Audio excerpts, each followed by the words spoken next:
Joe Rogan Podcast. Check it out. The Joe Rogan Experience. Train by day, Joe Rogan Podcast by night, all day. So you like it down here better? I love it. Yeah? I love it. Yeah, people are so nice. There's less of them, so they're not a burden. We up? Yeah, you know, I think big cities, people just become they get in your way. Right. And no one's in your way here. Everyone's friendly. Yeah. It's like normal. That's They're great. normal people. Plus, it's not tainted by show business. As much as people try to pretend that Hollywood, doesn't have an effect on their lives. I'm in real estate. Get the fuck out of here. Like, everyone is tainted by the weirdness of that city. Yeah. Because it's a city that's predicated on being full of shit. Like, you have to pretend you're something. Yeah, like everybody, as soon as they're talking, they start lying, basically, right? Well, it's like an angle. For sure, like, they're selling themselves. Right. And promoting an angle. And out here, no one's doing that. Right. It's so refreshing. It's like, this is Mike. He makes barbecue. Oh, hi, Mike. Like, Mike's a normal guy, you know? Must take some time to sort of decompensate and decompress, get back to It took a few weeks. That's it. And then I was like, yeah, I embraced it right away. Because, when we moved here, I started looking in May of 2020. I was like, I'm getting the fuck out of here. I see the writing on the wall. Because there was 2 weeks to stop the spread and flatten the curve. I'm like, okay, makes sense. That makes sense. I was all on board. And then as time went on, I'm like, this is not 2 weeks. And then they were talking about more restrictions, and then they were shutting down outdoor dining and this and that. And I was like, what are they doing? Oh, they're enjoying this. They're enjoying telling people what to do, which is just basic human nature. To pretend that that government agencies, that people who wanted to be mayor, people that wanted to be governor would somehow or another avoid all the pitfalls that are just naturally a part of being a person when a person has power, especially power over a bunch of people that are scared. And you're offering solutions and you're standing there and we have to keep the safety of our communities in mind. Right. Like, that kind of shit. Yeah.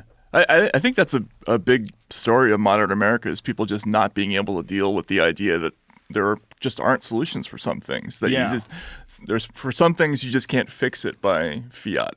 What's fascinating to me, though, is that people will blame everyone except the people that were actually responsible for the virus. Right. Like, this is a virus that most likely, I'm not 100% sure, but I'm about 90% sure that this thing came from a fucking laboratory. And all the stuff that I've read and all the emails from Peter Daszak and Fauci and the NIH, when you look at the way they were looking at it and how they were kind of panicked, and then you look at their absolute their belief that supposedly they're broadcasting that there's no way it could have come from a lab, and then you see their actual emails and you go, oh, you fuckers, like, this probably came from a lab, and you're doing your best job to try to obfuscate, to try to confuse people, to try to muddy the water and make it just get it as far away from you as you can. But the reality is this probably came from a fucking lab. But that's not what people are mad at. People are mad at people who take alternative medications. People are mad at people who downplay the severity of it. People are they're mad at all kinds of things, but they're not mad at the fucking source. The actual source, which is most likely that level 4 biolab in Wuhan, China. Most likely. Yeah, at minimum, those emails show that they thought they had a serious PR problem on their hands. Yeah. I think you can look at them in a number of different ways, but at minimum, it shows that. To be charitable. To be totally charitable. And that should have been a big story all by itself, and it wasn't. Yeah, it wasn't. It was a strange time. But this is normal. This is a normal time when people are under heavy anxiety. Because most people do not know how to handle like extreme stress or scary unknown situations. That's why they like a normal job that starts at 9 and ends at 5, and you have 2 weeks paid vacation, and you have your this and you have your that, and everything's laid out and you know what to expect. People do not like when you don't know what to expect. Yeah, that was a big thing for me. I lived in Russia for so many years, and in Moscow, there were constant terrorist attacks at the time because the Chechens and the Russians were having these issues. But when 9/11 happened in the United States, people were traumatized by that beyond all proportion, it seemed to me, because just in America, we're just not used to having to deal with all sorts of things. Yeah. And so they just don't deal well with stress when it's an unusual situation. They have to be in the kind of the lane of safety. Yeah, it's we're not used to it. I mean, it's weird because we start so many wars. Yeah. And we don't have any of them over here. Right, exactly. So fucked. Exactly. Yeah. I have a good buddy of mine who's my former kickboxing trainer. Shout out to Shuki. He lives in Israel, but he lived in America for a little while and he went back to Israel. But I was hanging out with him and his family over his house one night for dinner, and they're playing the bongo drums and dancing, and like they're really like festive people. And I go, why are Israelis like so happy? And he goes, because over in Israel, you never know. Right. He goes, at any minute you could die, so fucking party. Party. Like, you know, just he was always happy. Right. But he had this attitude because of the conditions, because there's a real fear in the air. Right. The presence of death is all around you, so you're more conscious of living life. Yeah, absolutely. In America, it's completely the opposite, obviously. Exactly. Yeah. It's the opposite. We are basically like trust fund kids, you know, in terms of like how we handle the real adversity of the world, and forget about just the stuff that we create. I mean, if anything natural occurred, any like real disaster occurred, you'd see mad panic in the streets. All these there's so many people out there that are prepping, and so many people that prepare. But are you really? Are you really ready? Right. Because I don't think you are. Right. I think when the shit actually hits the fan, it's the tiniest, smallest percentage of the people that are going to be able to like gather up their senses and make some sense out of this and regroup. Yeah, but I think they're not preparing because they're enjoying being miserable right now. I mean, you were talking about that before, but yeah, no, this is like the most unfun period in American history, at least in my lifetime. It's unfunny. Entertainment isn't fun. I don't know. It's miserable. Well, it's very tense. Yeah. It's very tense, and there's a lot of people that are profiting off of that tension. Mm-hmm. There's a lot of anger merchants out there, you know, that are essentially elevating their brand by just getting mad at things and having the least charitable view of people, the least charitable view of situations, the most polarizing arguments of right versus left and vaccinated versus unvaccinated, and yeah. No, I spent a lot of time on this. The press aspect of it is just horrible because financially, you know, that's the way these businesses work now. They're trying to create an addictive experience of being upset, and they know exactly how to do it. And they've kind of moved all the people in the business who used to do the job of moderating and making sure that people saw all the different sides of the issue. They've all been kind of shoved out of the business, and now it's just one gigantic anxiety machine. You know, if you turn on MSNBC or CNN or even Fox, you know, basically their job is to get you worked up about stuff. well, that's the only way they can make money. Exactly. That's what's so crazy about the world that we're living in. But what's interesting is I think the positive aspect of this, and let's try to find the silver lining, right? I think the positive aspect of this is it's really highlighting the importance of independent media. You know, people like Crystal Sager from Breaking Points, Kyle Kalinske, Glenn Greenwald, yourself, these independent journalists who I can turn to. I go, okay, I know if I'm reading a Matt Taibbi article, you're going to tell me exactly what's going on. And there's not many of you. Right. There's a small handful of you where I know I can get unbiased, intelligent observations. Yeah, no, it's great. And this... I think a lot of people in what we're finding, and you're of course familiar with this, is that there's a massive audience out there that is very frustrated with traditional media, the manipulative aspects of it, the predictability of it. You know, and so they're coming to places like Substack, and I spent my whole life in the media business. I had an editor once who called it managing the decline. Like the expectation in media was always that there was going to be less and less money forever because audiences were dwindling because they just didn't like the product that we were putting out. In independent media now, it's the opposite. It's skyrocketing. There's incredible growth. You obviously know this. Substack is doing amazingly well. Yeah, it's a very bizarre experience as a journalist to be part of that. But it's been really, really cool. I don't think it would be possible any other way. I think there has to be this massive decline in the believability of CNN and fill in the blank, like whatever mainstream big time publication. The fucking Rolling Stone, when they printed that horse dewormer story about Oklahoma, I'm like, Jesus Christ, do you guys not have anybody working there that can look at the photo they used. It's Oklahoma in the summer, and you got people with winter coats on. Right. Like, are you guys out of your fucking minds? Like, what is going on over there? So what happens in media is we have this expectation that if something is published in another reputable news organization, we assume that it's been checked and that it's true. That somewhere down the line, whoever did the original reporting actually checked it. And what happened in that case is, let's explain what the story was so people can. So basically, an ER doc, if I remember correctly, in Oklahoma, in rural Oklahoma, gave an interview to a TV station.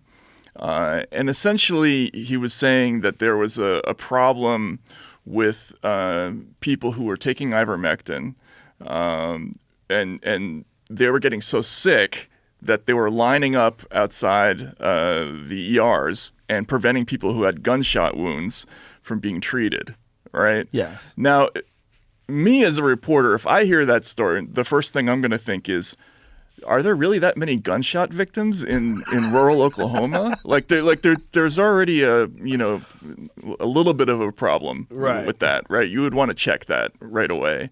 What actually happened is some wires got crossed. Like the guy was talking about one thing, and somebody who saw the story assumed a correlation that wasn't there, and then it got retweeted by Rachel Maddow. And then she doubled down on it the next day. Exactly, which is wild. The fact that the facts were clearly available, and she doubled down on it. First of all, do you know how many people that have actually ever even gotten sick from ivermectin? Ever? I don't know. Billions of people. What did Peter Attia read it off to us? It's less than 100.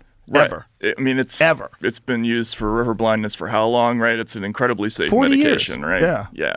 Now that's not to say that it necessarily works as a COVID treatment, right? But there's so much disinformation about this whole thing. That's a different conversation. That's a different conversation. But the thing about Rachel retweeting that and doubling down, what's so interesting about that, and this is a phenomenon that's completely new in my experience in media, is that companies now know that their audiences will forgive them for making mistakes as long as the mistakes are in the right direction. Right, as long as it's ideologically correct. As long as it's ideologically correct. So there was a whole generation of reporters who were raised like me. Like our whole thing was the night before we published something, we couldn't sleep because we were afraid of that one thing that would be fucked up in the report that somebody would catch the next day, and that might end your career, right? Like if you got something really, really badly wrong, it was potentially a career-ending thing, especially if you made some kind of ethical mistake in forgetting to check something. So that terror was common to all reporters until recently. Now all of a sudden, when you make a really, really bad mistake, your audience is probably going to be fine with it. They don't punish you for it in the same way. And they've basically brought in a whole generation of people who have this ethos of, well, so what if it's wrong? Which is why all these people no longer have faith in these companies, and they can't see it. It's amazing that they can't see it. But people are leaving these companies. They're no longer trusting them. And they don't see that correlation, which is incredible to me. It's very strange, but again, it fuels this thing that I think is very good, which is trustworthy, independent media.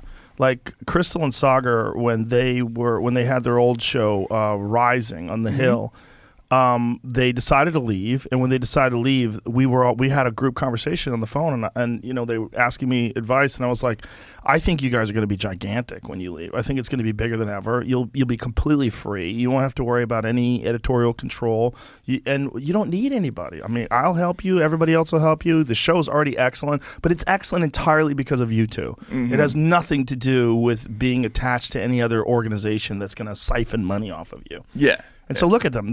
They were number one almost instantly, right? And they've maintained that position the entire time, and they're bigger than ever now. Right. Yeah. And they were raised. They had that hesitation because we're raised in media, in professional corporate media, to be terrified of leaving the fold. Now, I actually came up through alternative media, so I wasn't afraid of leaving it. I had my own newspapers when I lived overseas. The idea of being out in the wilderness didn't frighten me so much. So when I moved to Substack, I just thought this is probably going to be cool. It's probably going to work, right? But That's a lot cool. of people who came up, yeah, you do think, wow, I'm never gonna get back into the club, and if I don't make enough money, that's it. That's it for me. Which is why they're staying. But look at how much success they've had. The audience out there is huge. Yeah. They're probably making more money than they ever dreamed they would make, and there's opportunities to do all kinds of amazing things now because of that. Yeah, there really is. And, I was really fortunate that I had other jobs when I first started doing this podcast. And the podcast was never, the beginning of it at first was never for money. It was just for fun. I never thought of it as a job at all. And so when I had gotten it to the point where it started to become valuable, there were a bunch of vultures that tried to buy half of it or take over. Like there was one like podcast network that literally wanted to take 50% of the show just to be on the network. And I was like, what are you talking about? Like, why would I do that? They go, well, you'll have more ad revenue because you'll be connected to our our network. I go, what fucking network? Right.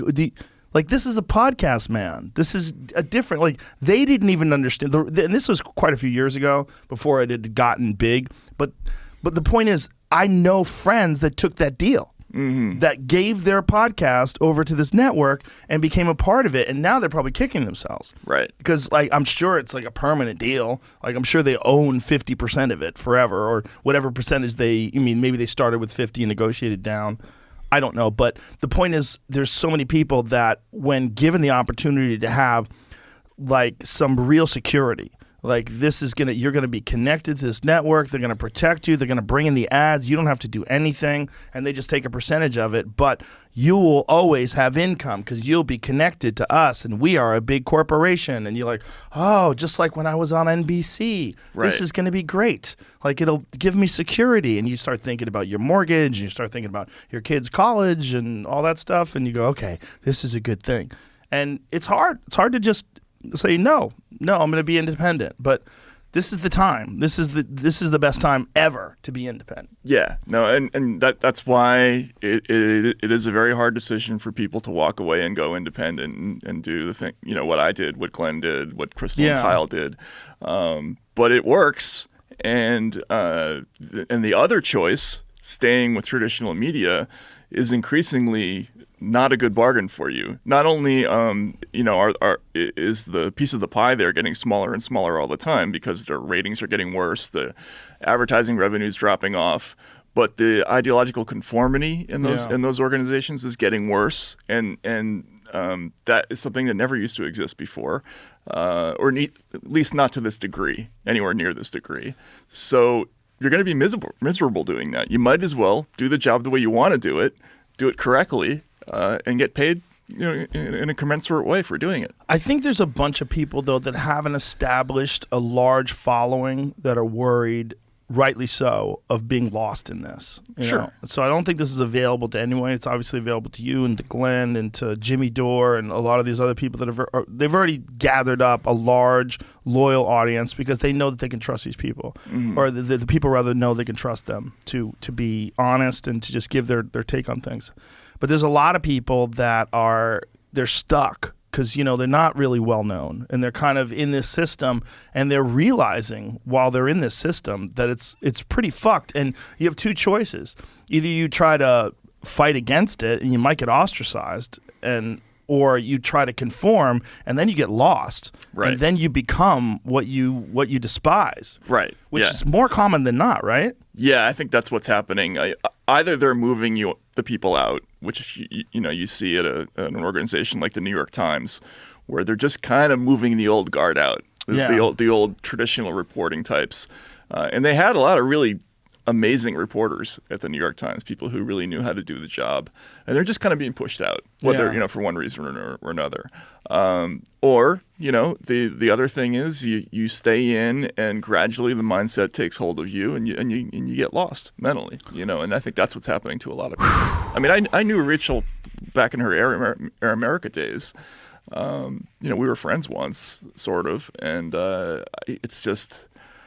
it's amazing to me what's happened. I read your book with her, and who else on the cover? Hannity's on the cover. Yeah. Is that Hating? That's right. Mm-hmm.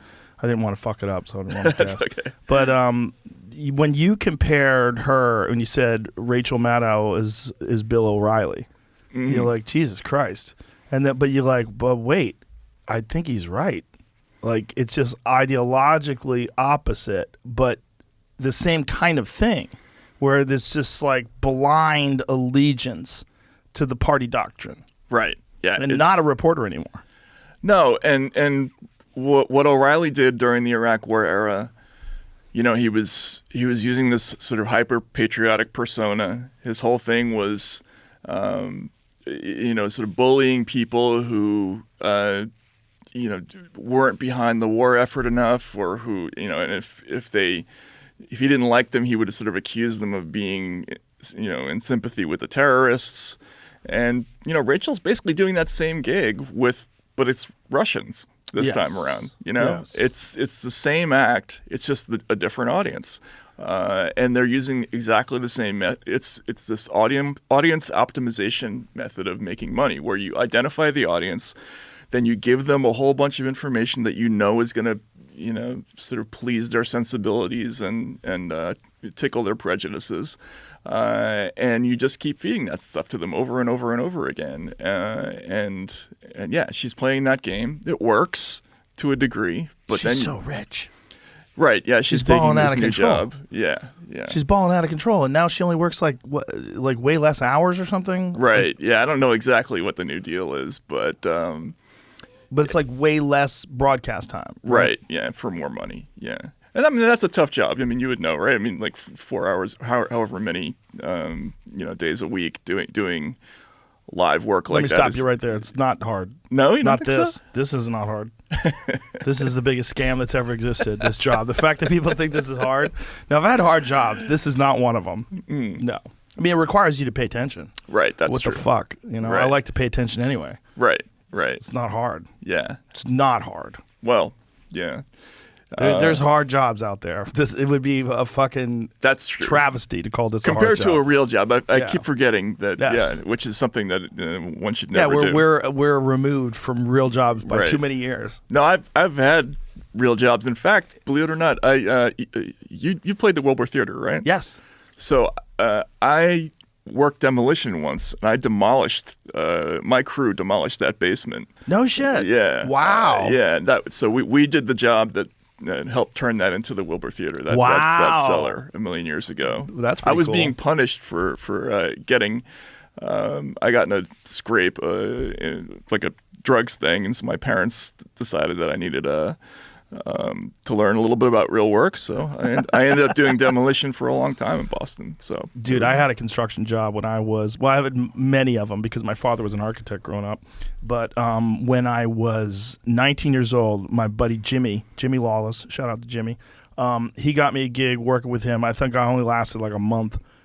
We were building a Knights of Columbus Hall in somewhere in Massachusetts, and it was during the summer, so it was hot as fuck, muggy, and I was carrying cement and pressure-treated lumber all day.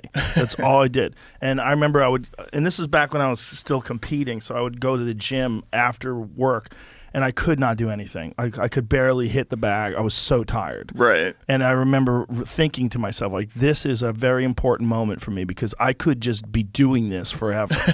and you want to be doing anything but that. Anything but that. Yeah, I was exactly. 19, and it was a real wake-up call. I was like, okay, we got to figure this out because there's no way this is going to work. I can't do this. Yeah, absolutely. I mean, in that first job that I did, you know, the big stairs there at the Wilbur Theater to go down. So we had to basically jackhammer a whole bunch of concrete out of that floor and then figure out a way to get it up into a dumpster. Like, you know, so it was big chunks of concrete and stone.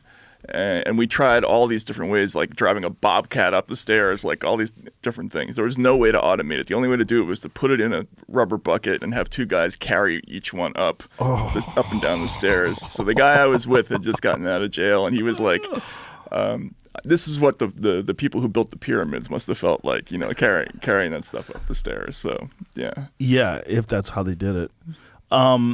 I used to work in that basement. There was a comedy club in that basement called Duck Soup. Mm-hmm. Yeah, the guys who owned the Comedy Connection, Bill Blumenreich, who eventually took over the Wilbur, he bought it after these guys had kind of failed this one. They decided to try this project of a really high-end comedy club that only did clean comedy for like respectable people, and then like they served really nice food, and it did not work out. Huh. It's like, because right across the street was Nick's Comedy Stop, which was like wild, and they were literally offering you can get paid in cash or cocaine. Like it was, that's real. Like that was really. That sounds like where all the actual comics would want to go. Exactly. Play. Right. So we would work across the street, but you had to do surgery on your act. You had to like remove parts of your act to be able to work there. What did they put in the sign? Like comedy but less funny? Or is that No, the idea was like Duck Soup, the great Groucho Marx, Marx Brothers movies. That movie was, they thought it was like one of the great classic movies, and they thought it would be fun to like have this classy comedy club. And so they had all these other options. There were Stitches and the Comedy Connection, all these other clubs. They're like, let's have one club that's like very high end and beautiful, and it didn't work. And so then it became an Improv after that. The Improv took it over after that, and then eventually it just went under. And then Bill, he's a real businessman. He turned it into the Wilbur. They did Faneuil Hall for a while, and I think that's when Bill bought them, and then they converted the Wilbur is now the big, like when comics come to town, they work right. there. Yeah, it's that's like, the big venue now. Yeah, I did my last Netflix special there. Right. Yeah. Exactly. It's a great place. Yeah, absolutely. Yeah, but those really hard jobs are very important for people. That way you can never say a podcast is hard work. Absolutely. It's not even close. Yeah. But the thing that's going on now that's really interesting is watching all these pieces shuffle and move around, like the Substack thing and the podcast thing, and watching the reaction that traditional media has to it. That's been unbelievable. Go ahead. Why? It's because it used to be they ignored it. And then they recently just have started attacking it, and it's fascinating to watch because like their ship keeps sinking, and as their ship is sinking, they're like, you guys suck, like this is terrible. What you're doing over there is terrible, and they're going under while they're doing it. It's amazing. I first started hearing about this last year. I knew somebody who worked at the Times, and he was basically saying, the op-ed page is really worried about Substack. I'm like, why would you be worried? Like, you're the New York Times. You got 7 million subscribers. Who cares? But they're really worried about it, and they did. The series of hit pieces have come out over and over and over again. It's one line of attack after another. It's misogynistic. It's anti-trans. It's this or that, It's just a mechanism. It's a cash register. It's not anything. It's not really a company, But it speaks to the desperation within the news business that they are convinced that if they are losing audience, it must be because somebody is stealing it from them. Yeah. Whereas what happened in fact is that they lost their audience first because, and this goes all the way back to the WMD episode, and then after that, I think Russiagate was a big one that turned off a lot of people. And they've been steadily losing audience just because of factual issues, and people they were already out there. That audience was already out there, as you know. but they're trying to blame it on somebody. Whether it's factual or not, I think people are very tired of being lectured to in this sort of like very clear ideological bent. This the angle that they're taking in these papers when they're discussing a real news story, when the actual facts are available to people, as they start seeing the facts and then seeing the big picture, and then they go back to that original article they read, they get angry, they get annoyed. Like, you guys are bullshitting me. Like, this is a bullshit version of what happened, and it's so clear that you keep doing it in the same direction. So now, every time you read the New York Times or the Washington Post or whatever paper it is, you have to go, okay, how much of this is legit? Well, who's writing it? You have to think, like, which guy is writing it, and how accurate is his reporting? How full of shit is he? Is she a hardcore lefty, or is she like a centrist? Like, what am I getting here? Right. It used to be I could just read the New York Times and this is the story. Hey Jamie, I made a little spill. Chuck me something over there. Thank you. This stuff I'm subconsciously trying to pour it out because I know I'll drink the whole goddamn thing. This is this Black Rifle Coffee sugary. It's actually too good. It's really good. Yeah. It's too good. Yeah, this is going to become a new problem. in my life. 300 fucking milligrams or grams of milligrams of caffeine. That's a lot. It's awesome. Yeah, so I spilled it. It's strange, but I think this is just what happens when something new comes around. It's always what happens. There's always like this attack against it, the denial that there's anything wrong with the original product. And I saw it in martial arts. I mean, I was a part of martial arts when, I was a child, and then when the UFC came along, there was all of this rejection of the idea behind it. It was barbaric. It was, you only need this, and you don't need to learn all this other stuff. And then eventually everybody gave up. Right. And now it's clearly established like that is 100% the best form of martial art for an actual physical confrontation, is a combination of all the things. Mm-hmm. But it's like with everything. When something new comes along that's superior, there's a rejection of it. There's an attack against it. And then eventually the dust settles and people realize like, oh, this is what's going on. Yeah. No, there's a total blindness within the media business to they just can't see how audiences perceive them. Once upon a time, I think the idea within the news business was pretty simple. Like, reporters were raised, basically, we'll get all the facts, we'll work really hard on getting it right, we'll give it to you, and then you do what you want with it. It's not our job to tell you what decisions to make. It's just our job to get it correct, right? And then that's the news. After that, it's up to you to make your own political decisions.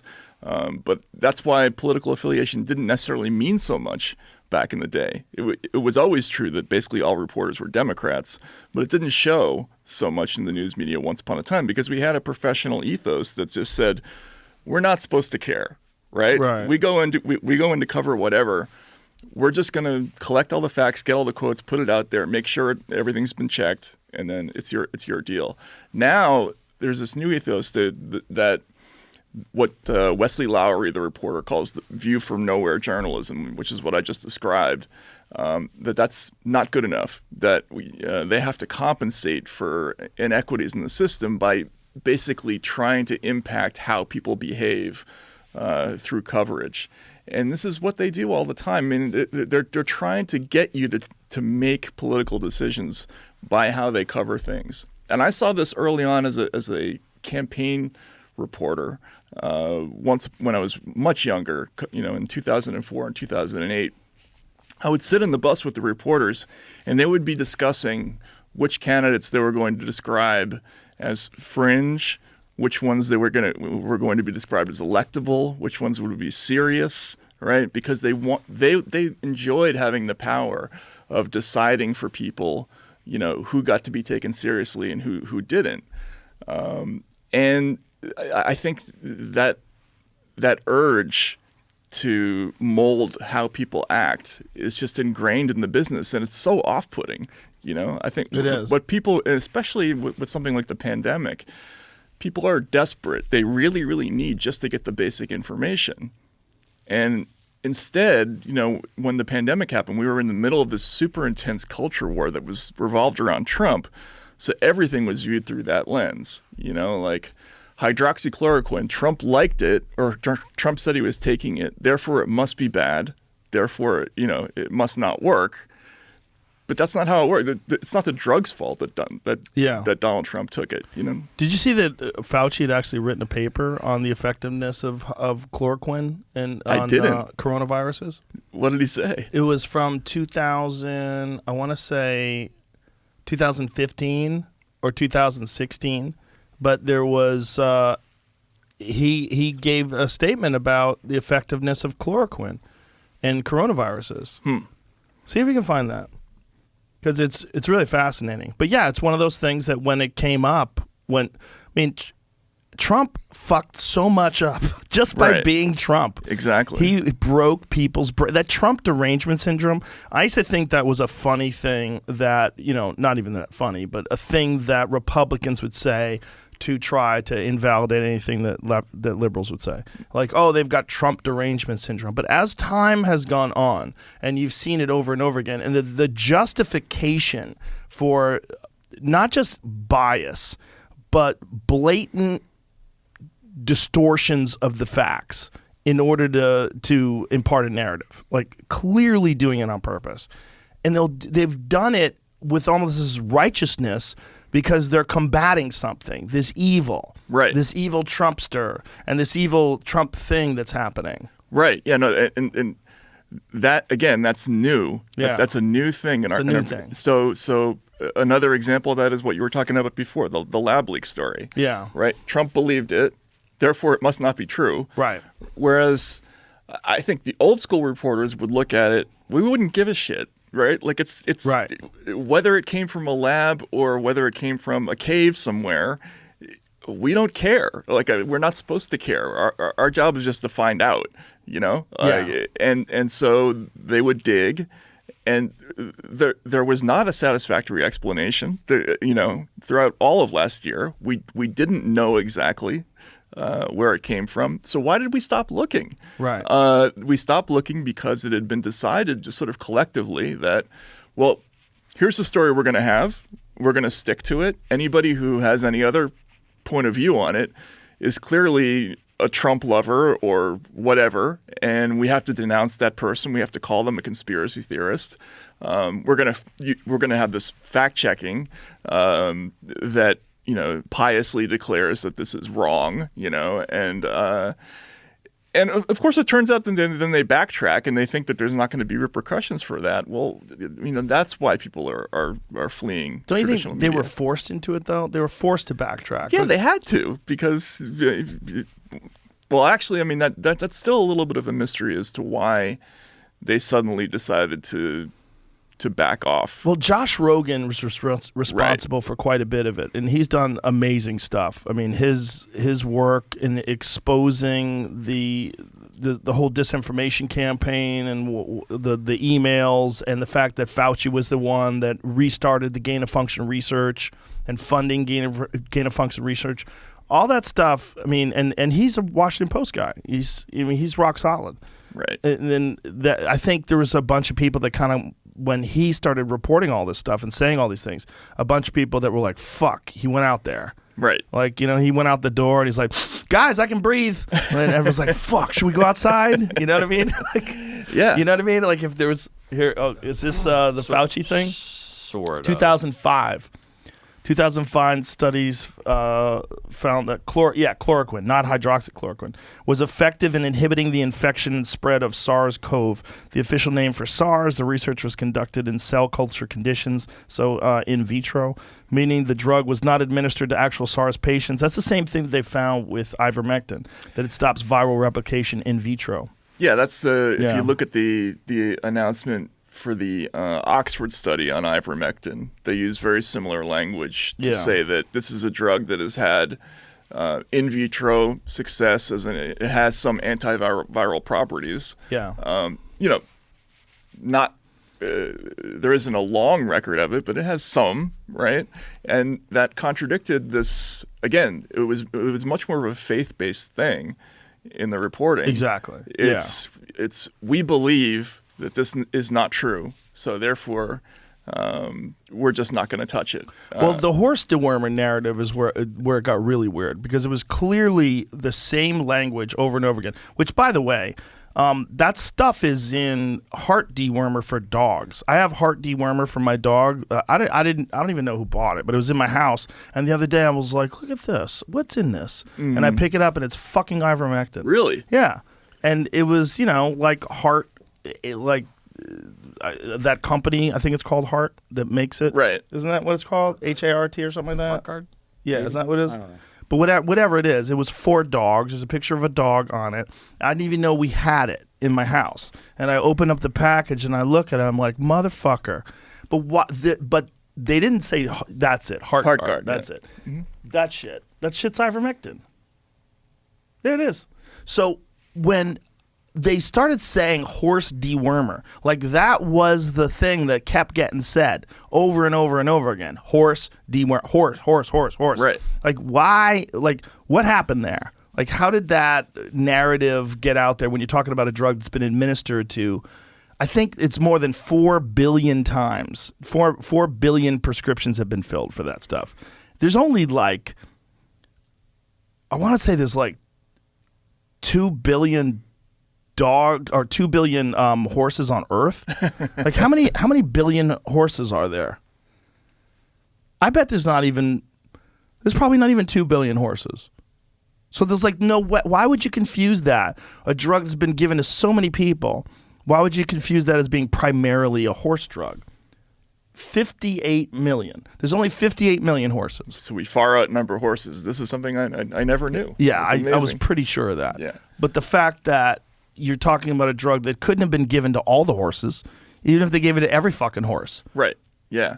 No, this was amazing when they did that. I mean, I had arguments with other people in the business about this because I wrote a couple of stories about ivermectin, mainly because some of the internet platforms were shutting down people who were talking about it. Right. So companies like Facebook, YouTube.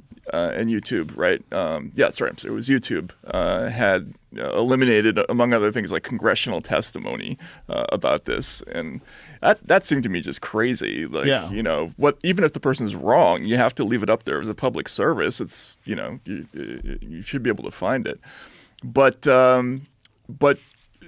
reporters were absolutely convinced that this drug was evil because it wasn't the vaccine.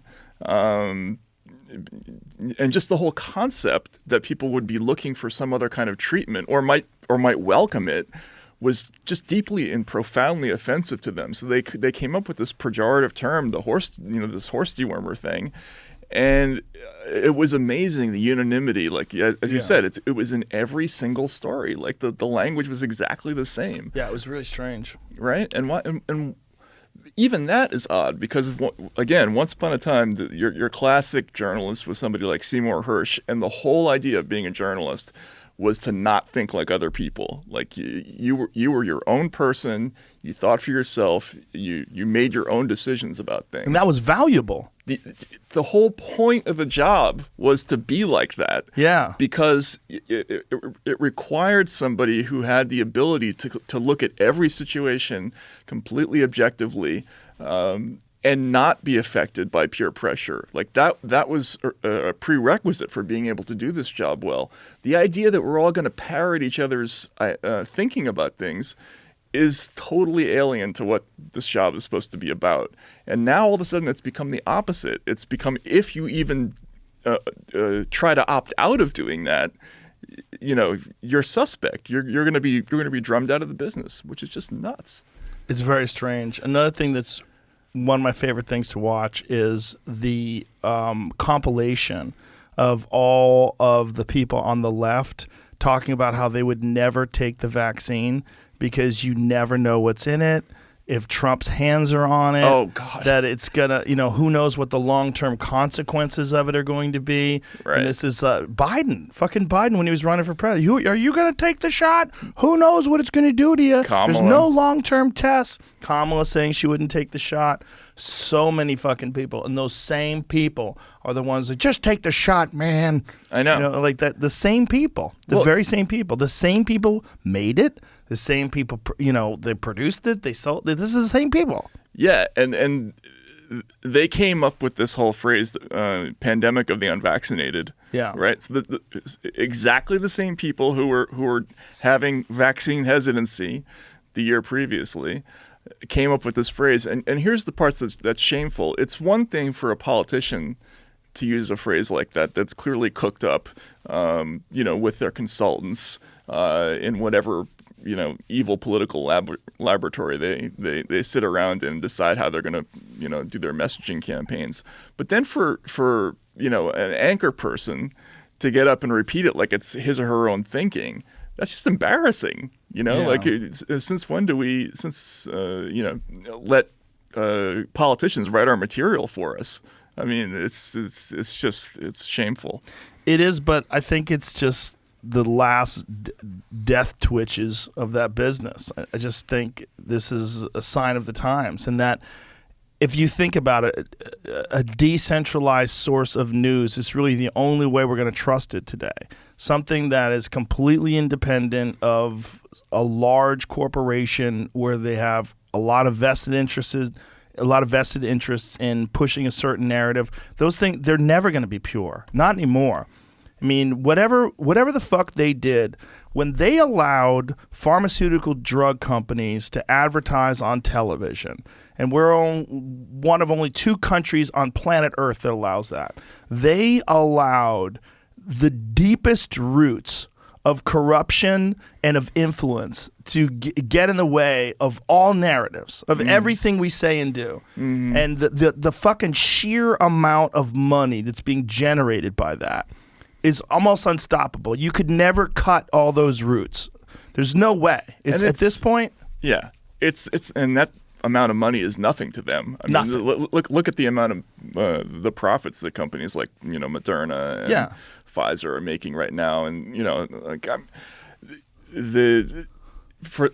to buy the assent of basically all the networks, all you have to do is send a tiny percentage of your quarterly profits to a handful of news networks, and to them that's like manna from heaven. I mean, again, the news business is so starved for revenue that they'll bend to anybody basically. Did you see that? I mean, I know Jimmy Dore covered it, but quite a few other people have realized it now.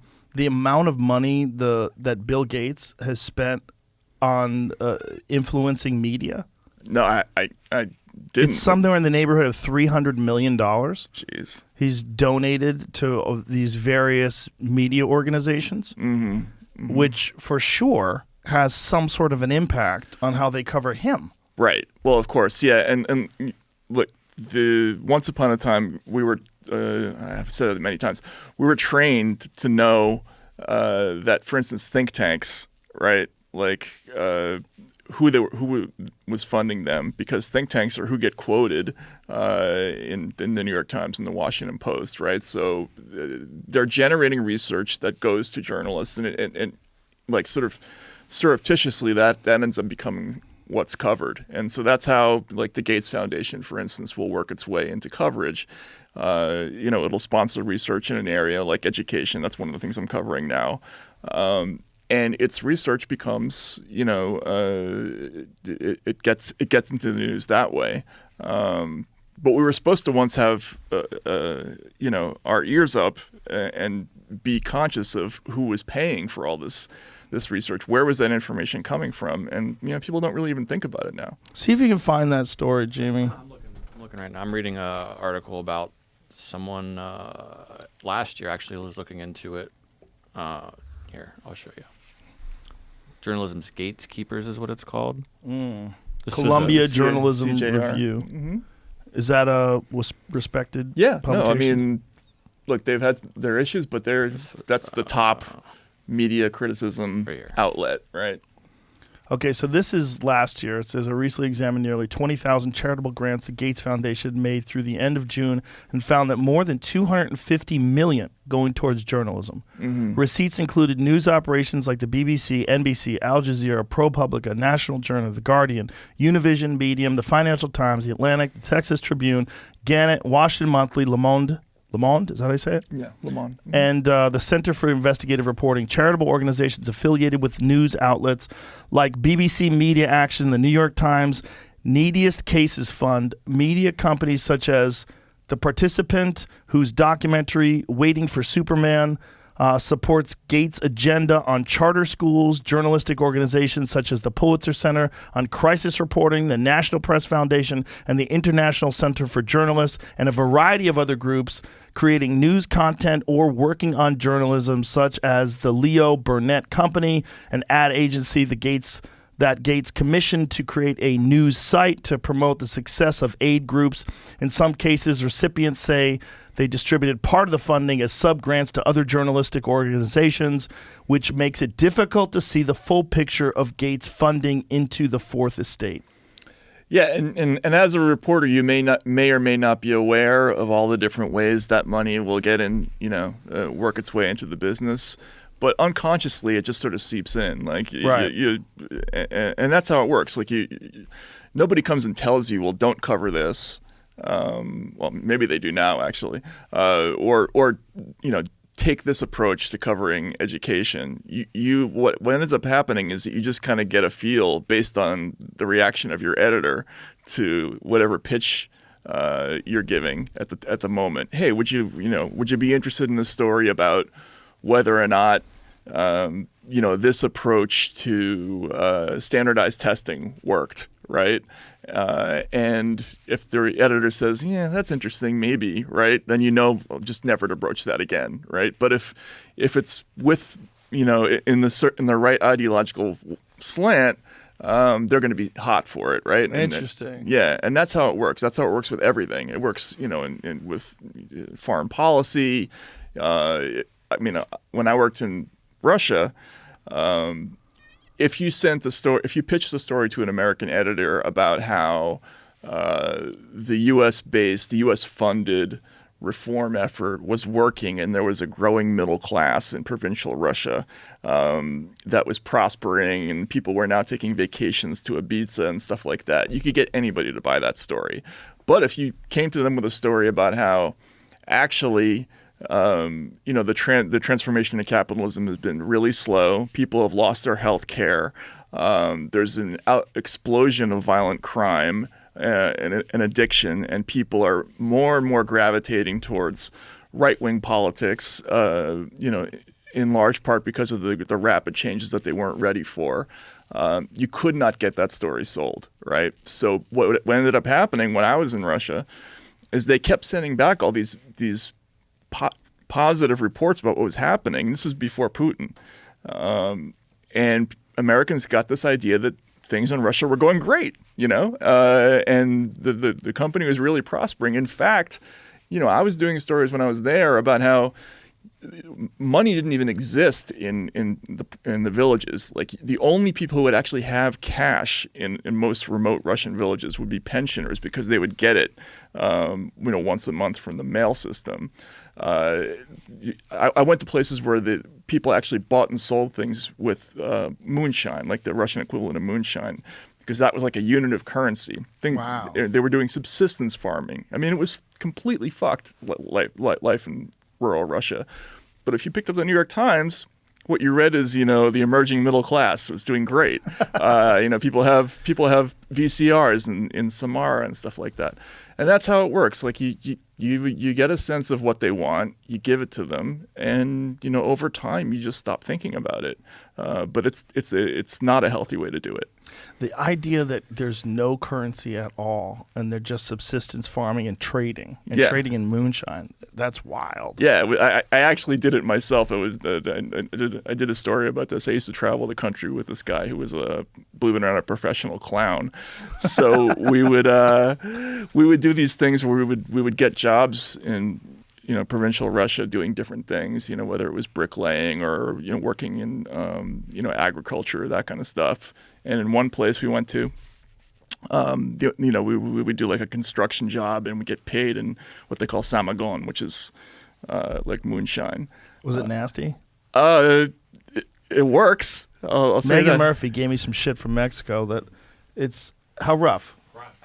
I can still, it's like nightmares. It's so rough. She drinks it all the time. I don't know what's wrong with her. But we opened up the bottle. I was like, Jesus. Yeah. Whew. It's like getting hit with an oar when you drink this stuff. So, Yeah. Yeah. Have you ever seen Werner Herzog's documentary Happy People? No, although I love Werner Herzog. What was it about? It's about people living in rural Russia. Oh, really? It's life in the taiga. Happy people. It's one of my favorite documentaries. It's really fascinating because these people live just hunter-gatherer, fisherman, trapper existences. And I believe they sell pelts, and they'll use that for snowmobiles and tools and things like that. But essentially all of their food, all of their subsistence comes entirely from hunting and trapping, and they have no mental health problems. They're all unreasonably happy. They're really like when you're getting translations of them, it's all in subtitles, but they're talking about how happy they are, and they talk about all the things they love about this particular way of living, and and this is what a man needs to do, and this is what a trapper does, and this is what a hunter does, and and they're talking about it with this pride and this I don't know, man, this like really unusual resolve. Like they found their niche. They don't have this desire to escape. Like they enjoy life. Right. And so he called it Happy People. And he's doing the narration, which makes it interesting too. No, his narrations are always great. It's They're A hilarious. Year in the Taiga is what it's called. Well, it's fucking great. It's Yeah, really good. That sounds awesome. Yeah. I mean, it makes sense that whatever it is we're doing, that if you can avoid having to have interaction with that, that would be. It sounds like it would be a great life. Do you feel an obligation? Because there's not that many of you. I mean, I'm not trying to blow smoke up your ass, but I will. There's not that many of you out there. There's not that many people that I can say, like, I could send an article that you wrote and I can go, this is legit. I'll send it to my friends, like, read this. This is crazy. Oh, thank you. There's not a lot of you out there, though. Like, if the government wanted to change the news, they just have to whack you and Glenn Greenwald and a couple other people, and it would be a lot different out there. That's real. Yeah. As odd as that sounds, there's not that many. Yeah, it's a weird feeling. I'm not, obviously I've been doing this for a long time, but this current situation where the news is kind of split into three parts, right? There's right-wing media, there's, hashtag resistance media, and then there's this independent thing where it's people like you and me and Glenn and Crystal and Kyle and stuff like that. It is small and emergent, and it's a lot of attention. I think there's a lot of pressure on us to figure things out because we haven't figured things out. Like Substack is really great for getting a couple of us paid a good deal of money, but we haven't figured out how to do like in-depth investigative reporting. We haven't figured out how to pay for that. Right. Foreign reporting. How would you pay for that without crowdfunding it? And if you crowdfunded it, wouldn't everybody know what you were doing? Yeah, that would be a problem, right? It would be difficult. I think the problem is that this model works because people really, really like the content, so they want a lot of it. But the job I used to do, I would take 8 to 10 weeks to write a single story. Well, let me ask you this: say if you have a story that you would normally get funded for by a large organization, how much money are we talking about? Like, say if you have a really important story. Mm-hmm. How much money are we talking about? How much would it cost? Like, say if you want to do a deep dive into the Steele dossier. So it would depend on what it was. If it was like a book length thing, I think how much book deals usually cost, right? But there's profit on the end of that, right? There's millions. There can be if you're lucky. If you're lucky. I mean, I think mostly. The investigative reporters, they'd be mostly happy with any kind of 6-figure advance to do something like that. In the magazine business, if you were going to do a big whack at something like that, 6,000 words, 10,000 words, once upon a time you would get, $15,000, $20,000 to do that because you needed to take a while to do that work. I feel like if there's like real stories out there could be a fund that's dedicated to real stories, and in place of an editor, like who would have control over the narrative, you could have a committee of people like yourself and Kyle and Crystal and Sagar, and where you would have like a Signal group chat where you talk about an issue like, hey, there's a thing we want to do on this. It's probably going to cost $20,000 to get all the pieces moving. Can we do something like that? And then I think easily you could have a GoFundMe or whatever, any Patreon, something along those lines, where people just donate to this fund that goes towards journalism. And then at the end of the year, there could be an accounting of it so that everybody knows it's all legit and no one's siphoning money off of it. I don't think that's that hard. I think it would work. It would definitely work financially. ProPublica sort of is based on that model. There's only a couple of problems. One is that there aren't that many people who know how to do the job that well left. That's terrifying. Yeah, no, it is. It's pretty scary. I mean, I think you could have found a fair number of reporters who knew how to do hardcore investigative journalism, 10 years ago, 15 years ago. But the current generation has been raised on a different model that's based on being quick, getting a couple of quotes, putting something up fast, and it's brief, and it's more of a take than it is a dig. And so that mentality is of just investigative work is disappearing. So you'd have the problem of finding people who can do it. The other problem is audiences don't necessarily love what we call eat your vegetables journalism, right? There's some of it out there. There's plenty. There are people who do good work, but they have difficulty getting people to follow it because people do love the shit that's out there, right? They eat up the culture war stuff. Yeah. So those are two problems. I think I've always approached it that part of the job is a sales job. Like you have to get people interested in stuff that's important. You have to find a way to do it, whether you're using humor, whether you're using illustrations. It doesn't matter whether you use fiction writing narrative techniques to get people hooked on something. That's part of the job, I think. And you have to do the investigative stuff. So it's a tough thing. It takes a while to develop all those skills, and they're not teaching kids in journalism to do that as much anymore. Do you think that with the rise of independent journalists, do you think that it's possible that might open up and people might look at that as a viable career path, and they might say, "Hey, it's actually coming back"? I would hope so. I mean, if the money's there, it's the greatest job in the world. I mean, this job has taken me all over the planet. I've gotten to meet every conceivable kind of person on Earth, everyone from presidential candidates to professional athletes to people in prison to, everywhere. And you can go anywhere doing journalism. And you get to play detective sometimes, right? Which it's a really cool thing. You got to do the work of coming to a situation and figuring out who did what, and that's mentally and intellectually stimulating. It's a great job. But people have been, I think they've been turned off to it because this new version of the job is much more like professional flattery. It's much more political. They're training kids to be like courtiers, basically, and the people who come out of journalism schools now, they want to be close to power. Like that's the attraction for them is the idea of being the person who gets to sit next to a Hillary Clinton aide at a bar, at the end of a day, and I know this person, or I hang out at a party with this person, that. Instead of going around the world or breaking a big story, like that's what it is, and I think it's unfortunate because it's a cool job.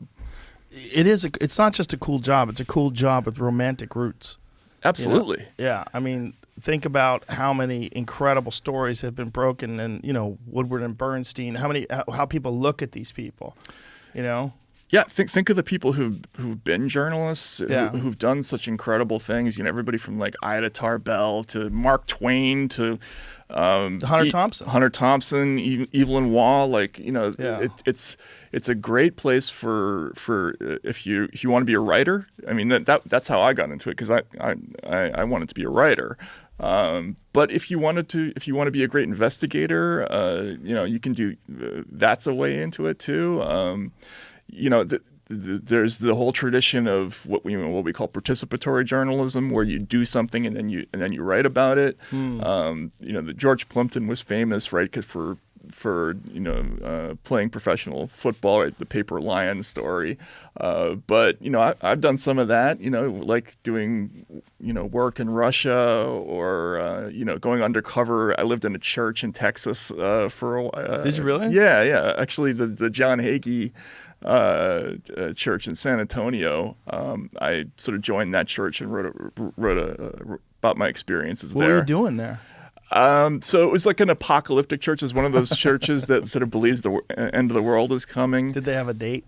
They didn't have a date, but they had all these crazy. Like, we had a retreat where they taught us to vomit our demons out into a paper bag. So we all got together and we had to do that. So I had to pretend to be this spiritually confused person. I feel kind of guilty about it in retrospect. It was kind of, I'm not so sure. Well, about isn't it. everybody a little spiritually confused? We all are. Yeah, I guess so. But it's it's a fun job. I mean, it's and I think it's really, really necessary too when done right. I was just reading something. They didn't have serpents, did they? Did they use serpents? They didn't. No, that's like the Pentecostal thing, I think. Right. Yeah. They're the ones who speak Snake in handlers. tongues too, right? Well, we did do that. You really? Yes. Oh, yeah. I wasn't so good at that. It all sounds the same. It all goes into this. It all sounds like a fake language. Like, no one does it well. No one does it where it sounds like, wow, that sounds like. Do you what is that oh God, there's a manuscript that they think is fake, and it's been around forever. The Protocols of the Elders of Zion? No. The Voynich, what is it called? The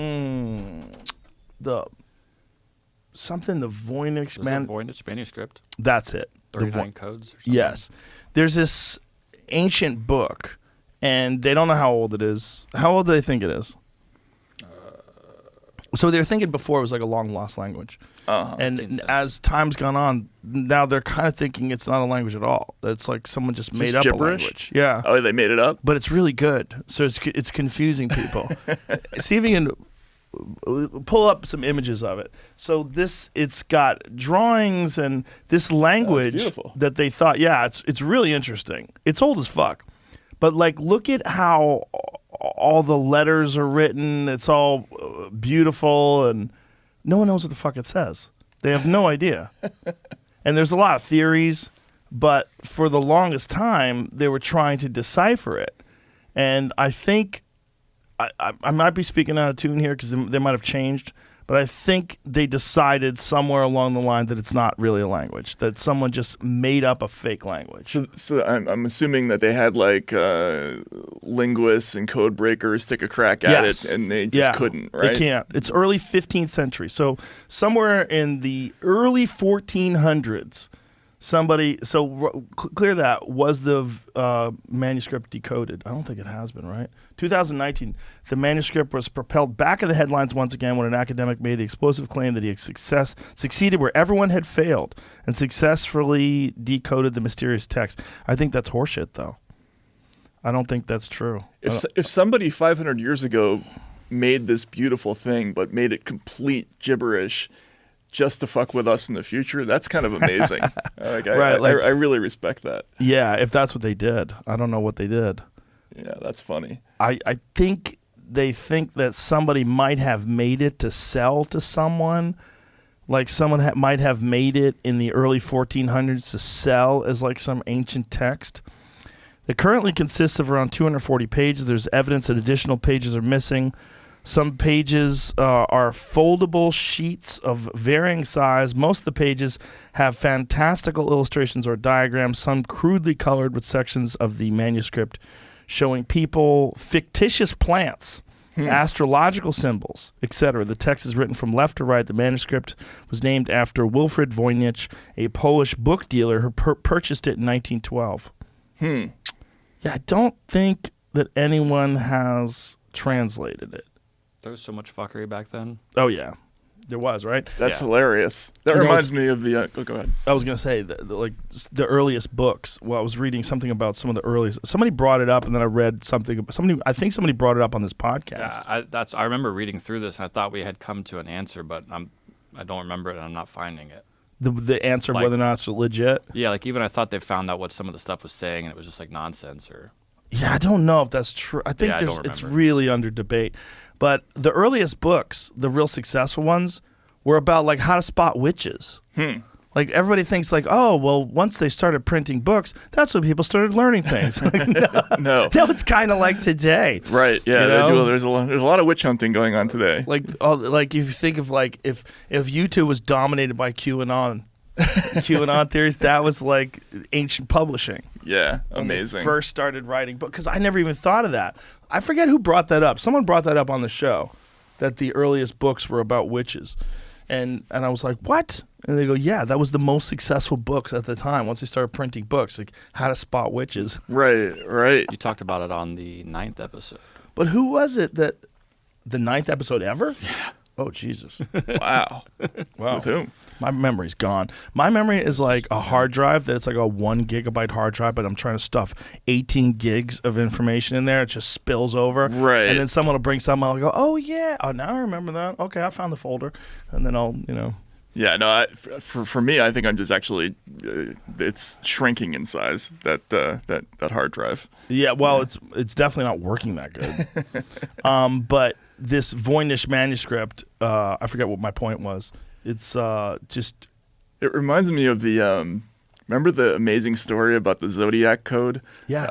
When they published it, and like the NSA, the CIA, and the FBI, like their cryptographers couldn't crack it, but then this couple in like Sausalito were just like sitting at their breakfast table, and they were the ones who figured it out. Oh, is that true? Yeah, it is Really? true. Yeah, Interesting. it's in the original Zodiac books. The cartoonist Robert Graysmith. We were going somewhere with this when I got to the Voynich manuscript. What the hell were we talking about right before that? It just There was a point. Don't media remember. business, professional standards. Talking in tongues. Talk. Oh, Speaking that's in tongues, right. That's yeah. right. That's Mhm. right. So we were just talking about gibberish.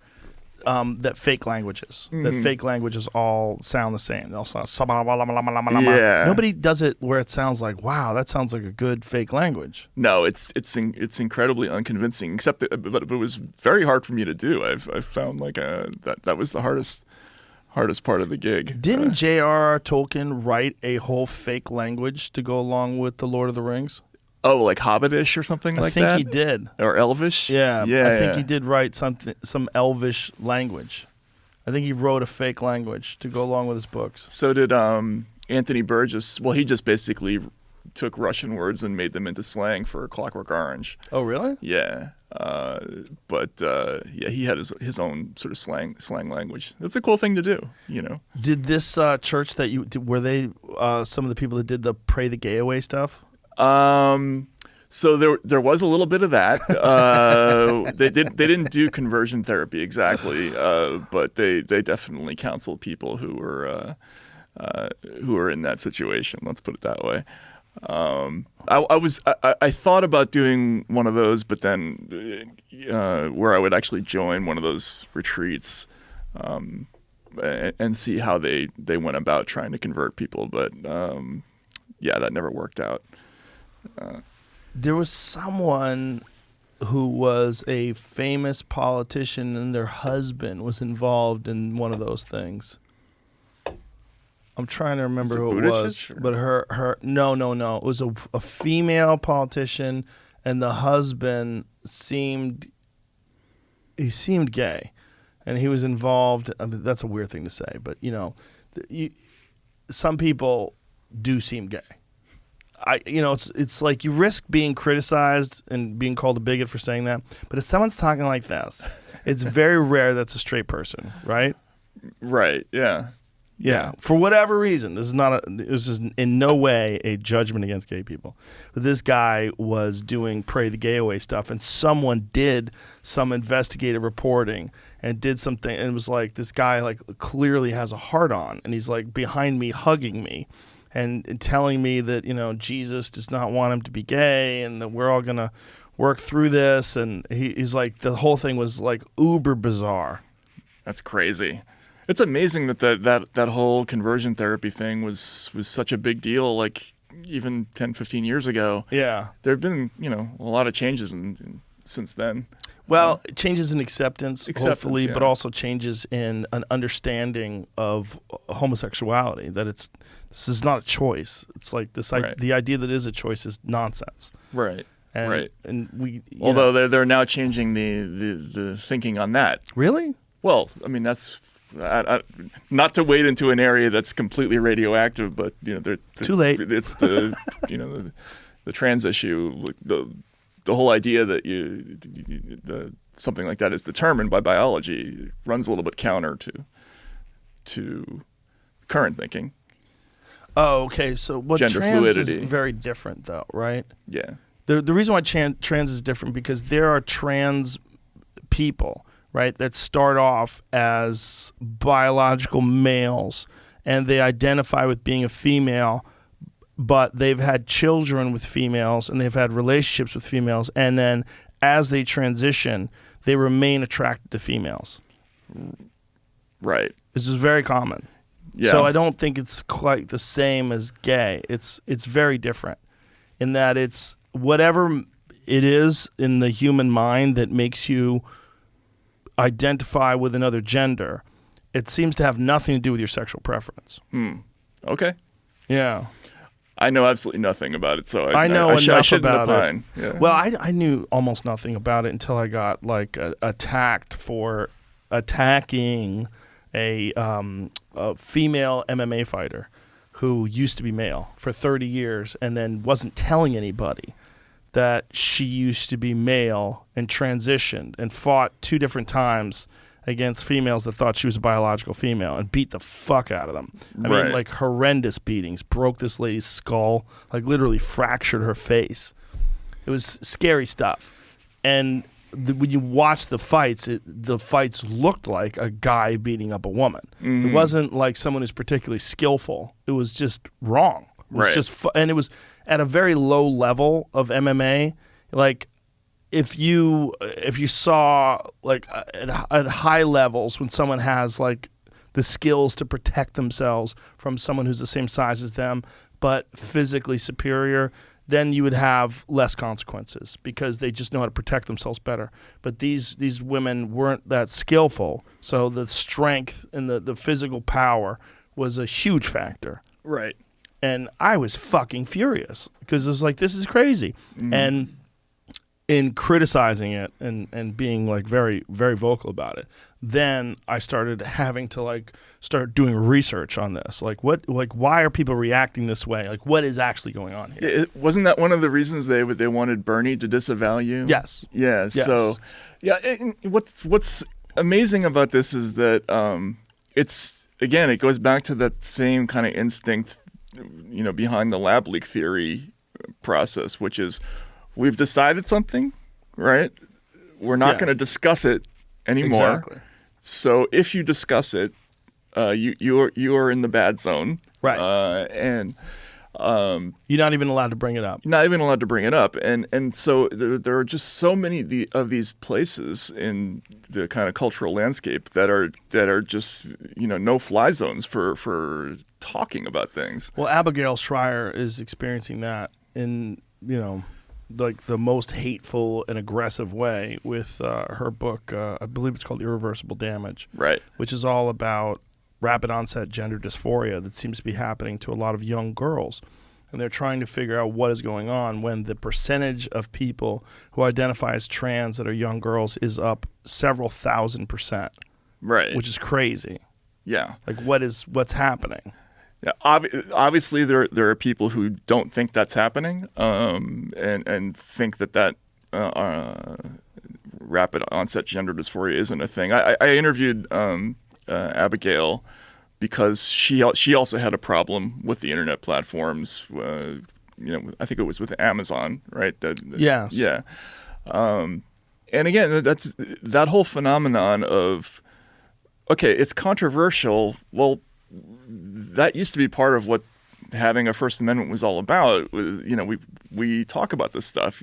The whole point of having it is to protect discussions around things that are difficult. Yes. Right? Like, we don't have it so that we can have obvious conversations. Right. And so if you think she's wrong, let's talk about it. Right? Don't go to an internet platform and make it and shut it down at the source and make it impossible for somebody to have the discussion. Well, it used to be the right that everybody was terrified of that was going to burn books. Right. And it was based on religion. So now the left is doing it. And it's based on religion also. It's just a non-defined religion. Right. It's a religion of wokeness.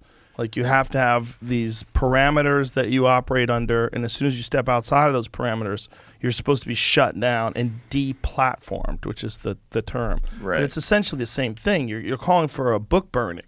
Right. You're calling for a ban. Yeah. And you're calling for a ban on someone who some respected, intelligent people agree with her, have agreed with some of the things she said, have disagreed with some of the other things that she said, have discussed these things, and realize that there is an issue here where people are malleable. This is the concept, right? The concept is that there is some sort of social acceptance and embracing of people who are trans, and that this could be a problem with some people who are easily influenced and are maybe socially awkward or maybe even on the spectrum. And then someone comes along and says, you feel weird because you're really trans. And if you give that person testosterone, one of the things that happens with the administration of testosterone in people, particularly in girls, is there's a euphoria that comes with it. There's a sense of well-being. There's you get confidence, and they might start thinking, this is what has been wrong with me all this time. Now, these are not my words. These are not my opinions. This is just explaining what this phenomenon, supposedly how you can define it. And I've done zero research. So I just want to be real clear about that. I don't know if that's actually what's going on. So the assertion is that you have people in clusters, social clusters who are, they call it the social contagion phenomenon. And there would be other factors too, like therapeutic attention is also something that some people may think is a positive, right? Kids might experience. They might feel better about life because they're getting more attention from clinicians or from teachers, something like that. But you have to test that, right? Like, that's the whole point is, like, we're not deciding at the outset whether this is right or wrong. It's that the way science works is, well, let's do a study about that, figure out what's actually happening. And instead, it's like, if you have having the conversation is now dangerous, is perilous, right? Which is crazy to me. Like, one of the reasons I became kind of politically liberal in the first place is because we didn't have those prohibitions. The comedians said all the forbidden things. The intellectuals weren't afraid to have the scary discussions. I remember the first thing I liked about Noam Chomsky was that he stood up for the speech rights of some crazy Holocaust denier, right? Because the whole idea was, you had to have dialogue and fight for it. And what we're doing now, we have this atmosphere where people don't want to. They're just sort of deeply interested in scaring people away from certain topics. Yes. Which I don't understand. Well, a great example of that is the ACLU. The ACLU, when it first started, they defended Nazis. They defended Nazis' right to speak. Not defended their position as being accurate, but defended Nazis' right to speak, because they said that if you don't if you believe in free speech, you believe in all speech, and even if it's wrong, even if it's inaccurate, you have to defend free speech. Now they are like one of the wokest organizations that's out there. They fly by this doctrine, and their positions on things are entirely ideologically driven. Yeah, there was a great documentary called Mighty Ira that's done by Fire. And they profile Ira Glasser, who was the head of the ACLU for a long time, and it goes into the whole mechanics of what the decision was to support the Nazis in Skokie, and it was specifically based on the idea that all these ACLU people had fought in the civil rights era. Like they had campaigned for civil rights, and their whole argument was if you let the town of Skokie decide who can and cannot march in their town, then you're going to have some southern town the next day deciding that a black organization or the NAACP can't march there, right? Are we going to make a million different authorities who are going to decide who gets to speak and who doesn't? And that's a very compelling argument, right? Very compelling.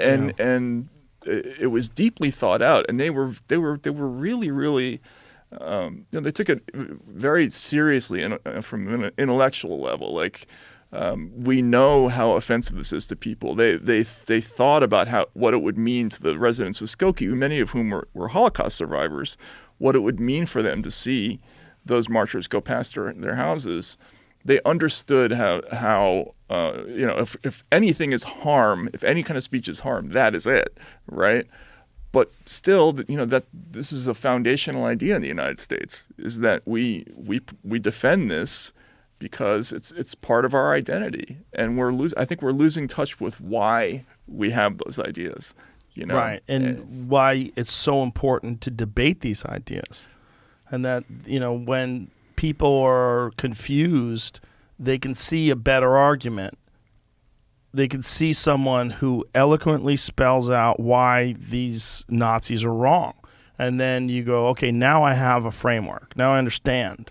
Like if someone doesn't know why they're wrong, like maybe someone's uneducated, maybe someone grew up around people that were racists or Nazis, and then they get this compelling explanation of everything. And now you wouldn't have had that if you didn't have the Nazis. Like you kind of need the shitheads and the bad people of the world so that you can say, here's why they're wrong. Mm-hmm. And then, it gets messy. And in the age of social media, that's where it's weird, because these shitheads never really had a platform before where they can get on these, whatever platform social media allows them, and they can develop massive followings saying crazy shit.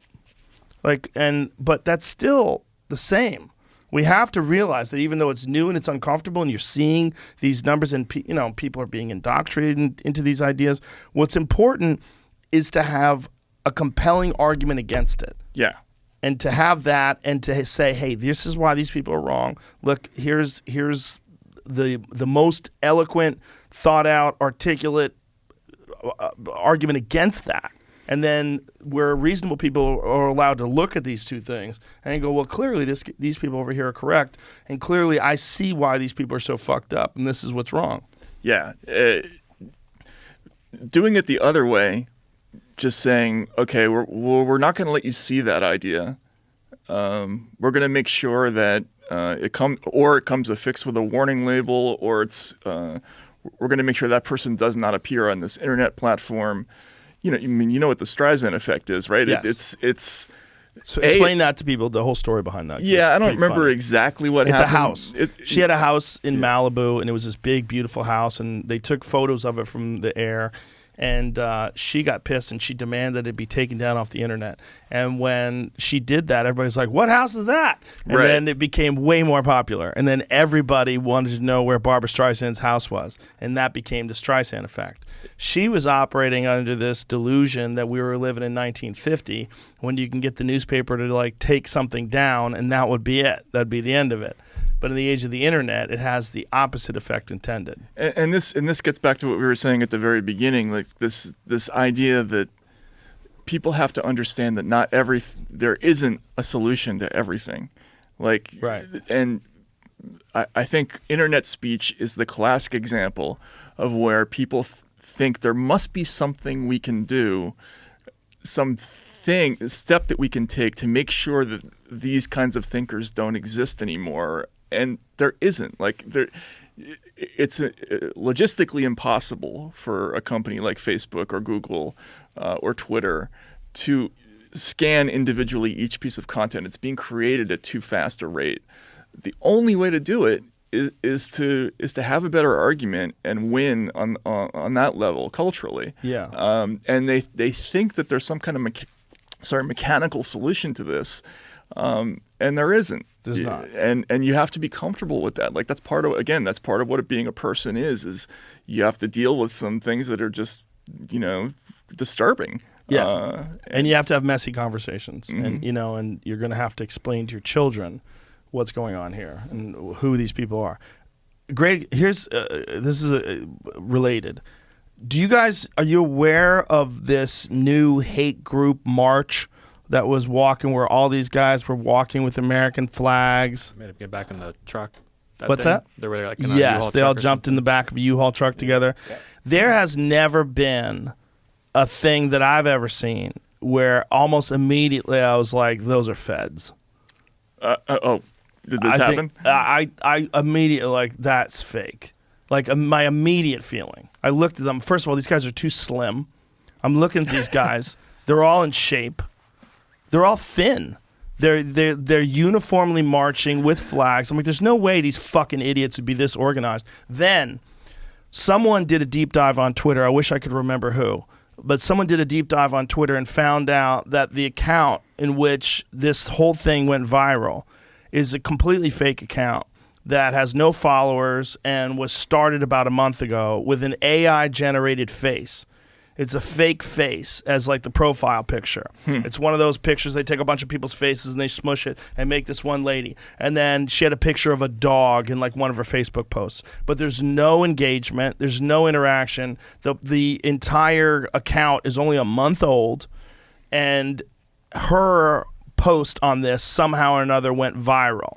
And this is what started the sharing of it. But if you look at these people walking down the street with their masks on, all dressed in black, all wearing like essentially a uniform, all holding the same size American flag. And then eventually they all jumped into the back of a U-Haul and were carted off at the end of this stupid fucking march. But if you watch this, I'm like, what are you guys doing? Was this supposed to be some like right-wing Exactly. QAnon hate group type Exactly. thing? Exactly. And they call themselves the Patriot something or another. Patriot Front. Patriot Front. You need to see this. Can we see a picture? We need to see the video. We need to see the video because when you see them marching, you look at them marching, you go, why are these guys in such good shape? Idiots are usually fat. Like there's some fatness to them. Like they don't have discipline, right? Right. These aren't wise folks that are eating correctly and I mean, Americans are most usually yes. fat. Yeah. This is uniformly thin and fit looking with the same outfits on, the same flags. Like you're telling me the FBI didn't know about these people? Right. You're telling me the FBI is not monitoring fringe groups and they were not aware these people were this fucking organized? Out of nowhere they pop out with the same size flags and the same outfit on, goose stepping. They're walking, not goose stepping, but walking Right. at the same pace in a fucking orderly line. Like who organized this? This is them on their bus. I thought this was going to turn into the video of them walking. See the video of them walking. Is that the video of them it's like walking? these are linking to blog posts, so it's not going to. God, there's got to be a video of them walking. I know. I watched it. So Here's it. Uniformed white nationalist group marches on Lincoln Memorial. CNN's all in. They're like, we're all in on this. There's a little Come bit on, of show the us. video. Look at these guys. Look at these guys. Where's the fat people? How come they're all wearing the same clothes? Do that again. What the fuck is this? Have you ever seen anything that looks more like feds? Tell me that doesn't look like feds. Right? it's like the 101st Airborne. or Bro, something look like at that. this. These guys are all runners. These guys look like they just got out of buds. I mean, fuck out of here. They could be real. Right. They could be real. They could be real. Listen, Matt Taibbi, I'm an unreliable source, and I'm a comedian. But looking at that, I'm calling bullshit. Give me that again. Give me that again. Yeah, okay. Well, this gets back to like the Oklahoma ivermectin story where they're all wearing winter coats. Yeah, like you know. Look at this. The fuck out of here. How do they all have like uniformed outfits on? They have the same color pants for the most part. Very little variation. They have tan or brown pants, dark blue shirts with the fucking stupid flag on it. This asshole's got a drum. Back that up. Look at the fucking drum. Bitch, are you Paul Revere? What the fuck are you doing with that drum? He's walking around with a band drum, it's like white a high power school drum band. line. This is so stupid. It hurts my feelings. They all have flags. Keep that up there. Well, I was trying to find. There's videos from them from like July. But I'd like to see that again. So you know what's so interesting about stupid. this though, is that again. Oh, okay. I just need to see it. Go ahead. Tell me. So, look at this. I mean, maybe they're real. Maybe they're real. Could be real. But I'm calling bullshit. They have the same fucking size flags, the same white coloring on their face, the same tan hats on. Get the fuck out of here. And why are they wearing masks, by the way? Like, because they're cowards. Right. Or they're feds. Yeah. Like. Right? Yeah. So. Your instinct when you see that. Well, I'm suspicious of everything. I certainly wouldn't put that up and be like chilling scene, like, you know, without looking into it a little bit, you know. Yeah. But again, back in the day, it was the left that July 4th. So they've been doing this for a while. Yeah. Oh, so white they have like supremacist group marches through the heart of Philadelphia. Oh, I remember this from Philadelphia. And look, the same thing. Like they have the same shields. This is like Irish line dancing or something like that. So weird. You think it's real? If it is real, it could be. It's just weird. They seem like feds to me. They're too fit. But I know that doesn't mean that racists can't exercise. I know racists exercise, folks. Relax. But I'm just saying, when you're looking at that, 42 chapters, including Pennsylvania, New Jersey. They're linked to a group called Vanguard America, which gained infamy after the Charlottesville, Virginia event. They recruit on college campuses with flyers, conduct flash protests, and even commit acts of vandalism. Jesus. Could be. I mean, who knows? There's enough assholes in America for it to be possible. Just not. I don't know if they would all be thin like that. What was the thing recently where they found out that a great percentage of the people? The Michigan thing. Yes. Explain that. These are the people that were trying to kidnap the governor. Explain that. I don't know. I didn't cover the story, but basically it was an attempt to kidnap Governor Whitmer, right? Yeah.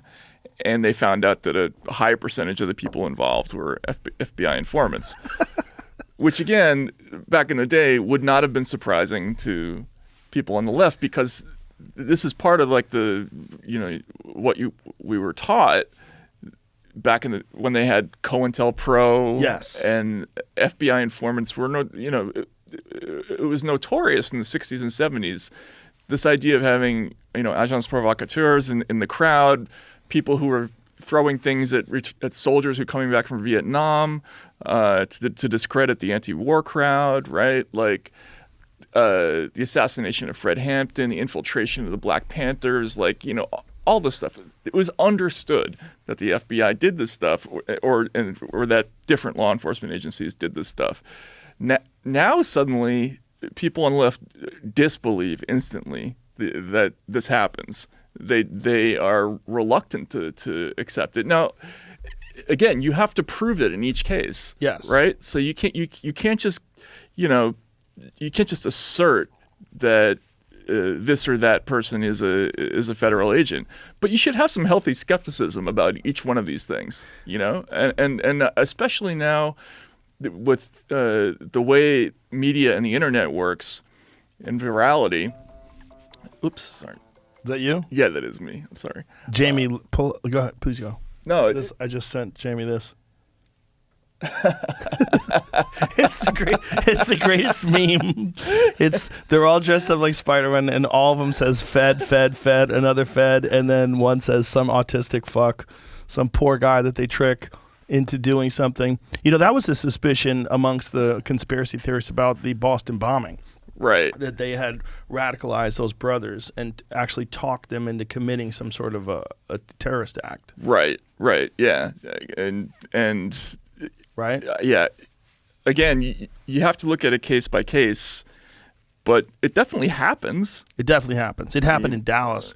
That one guy that they got, I believe he's from Egypt. He was 19 years old, and they talked him into using a cell phone to detonate a bomb that they had provided him that was not really a bomb. And when he used that cell phone to detonate the bomb, then they arrested him. So they set him up, radicalized him, brought him in, told him, you're going to do this thing. It's going to be amazing. You're going to be awesome.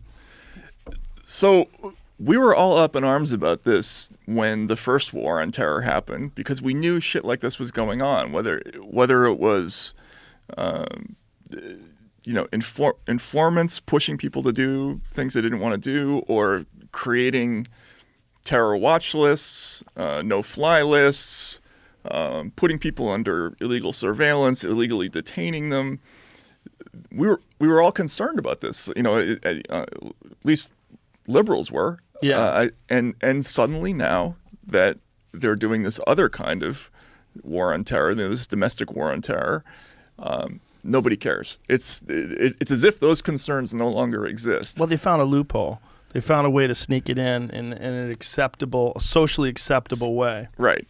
Exactly. And that's kudos to the authorities for coming up with it, because it's brilliant. It is. As a marketing, and especially Trump is obviously a huge part of this whole thing. Selling to America the idea, because you think about it, before Trump, think about how unpopular the intelligence services were in 2014, 2015, True. After the Snowden revelations. Yes. You talk to Snowden, right? He was one of the most famous people in the world, and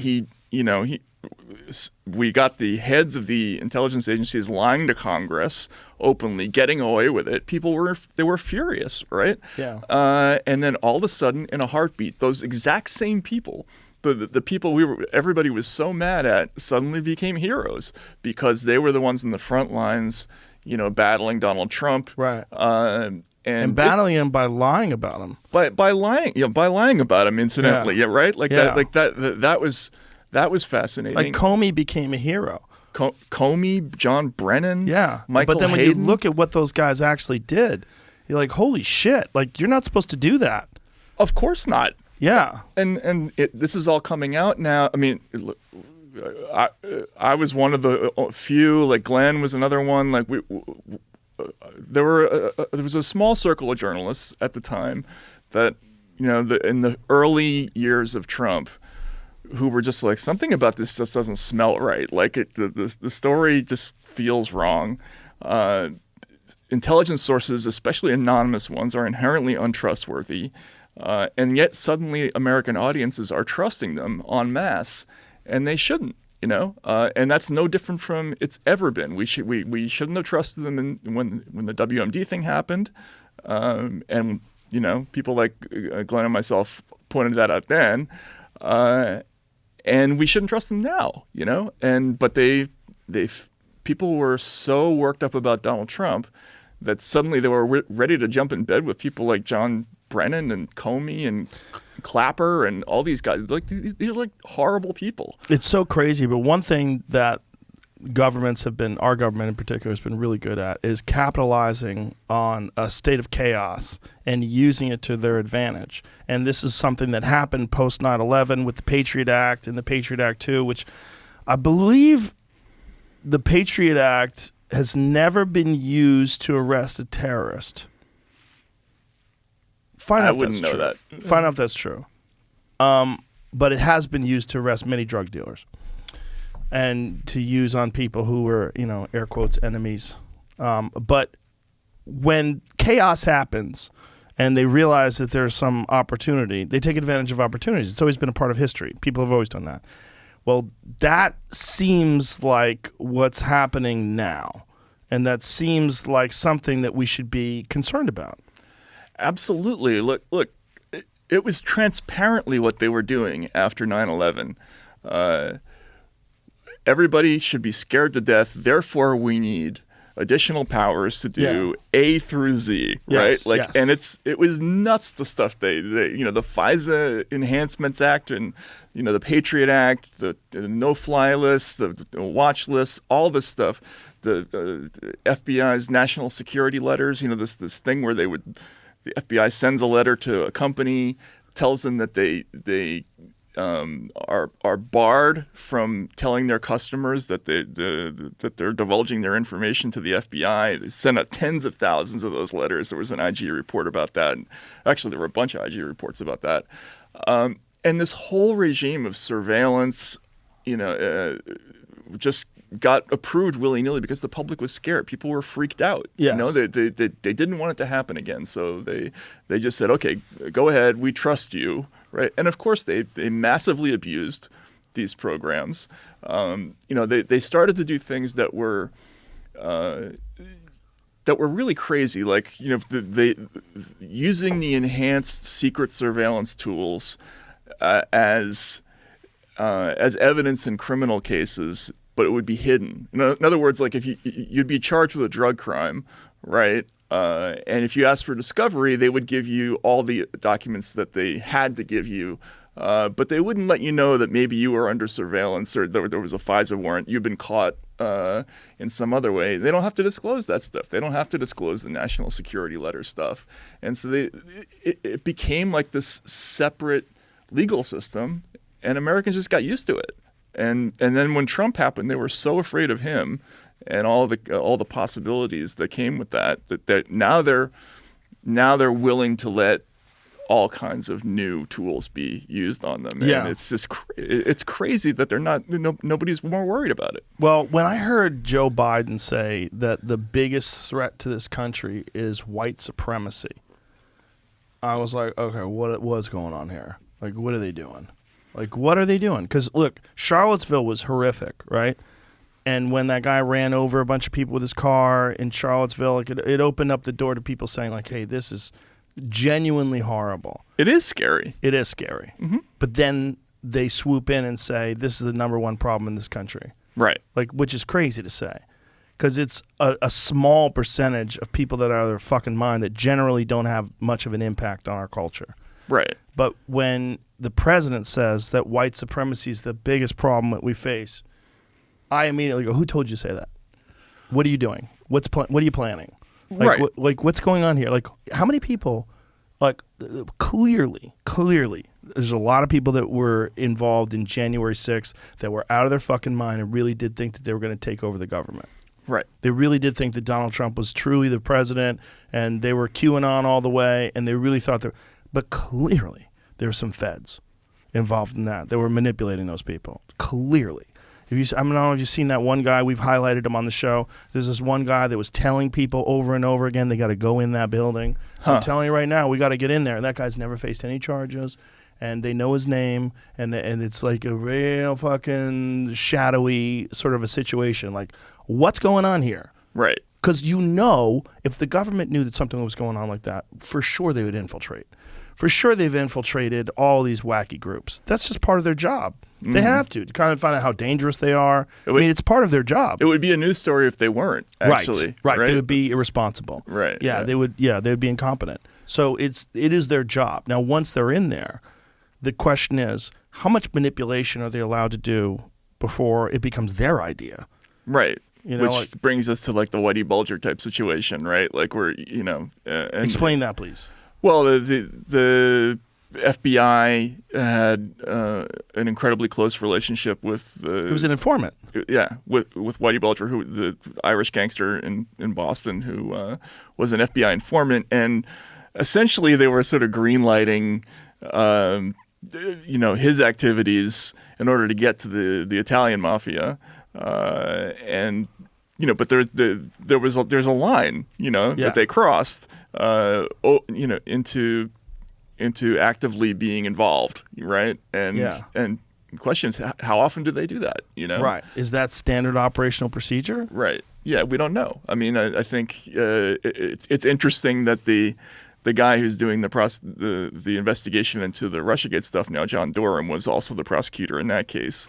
I don't think that's a coincidence because he's But anyway, but yeah, no, the thing with Biden talking about how white supremacy is the biggest threat. It's clearly there's clearly something deeply wrong with this country. That there clearly is domestic white terrorism. There's no question that it exists. But they've become really, really loose with that term. Like the Rittenhouse case was a classic example for me, right, of how you have to be more careful about that. Like they were calling him a white supremacist on the first day. The president called him a white supremacist. The president called him just on the level of libel. Yeah. We used to be afraid to do that, right? Like you would have to have something that allowed you to say that this guy was a white supremacist before you put that on the air or in print, because you'd be afraid of being sued. You'd be the end of your career. Yeah. And all they really had were some vague cultural markers, right? Like, would I tell my kid to pick up an AR-15 and go to a protest? Absolutely not. But, as a journalist, I can't call him that unless I have something more. There was the difference between calling it a protest and the air of fear and chaos that was prevalent when that whole thing went down. This was post the George Floyd riots, and everything was crazy. In Los Angeles, they were lighting cop cars on fire. There were pallets of bricks that are mysteriously dropped off at protest sites, and windows were smashed through Beverly Hills. They had an early curfew. People have quick memories.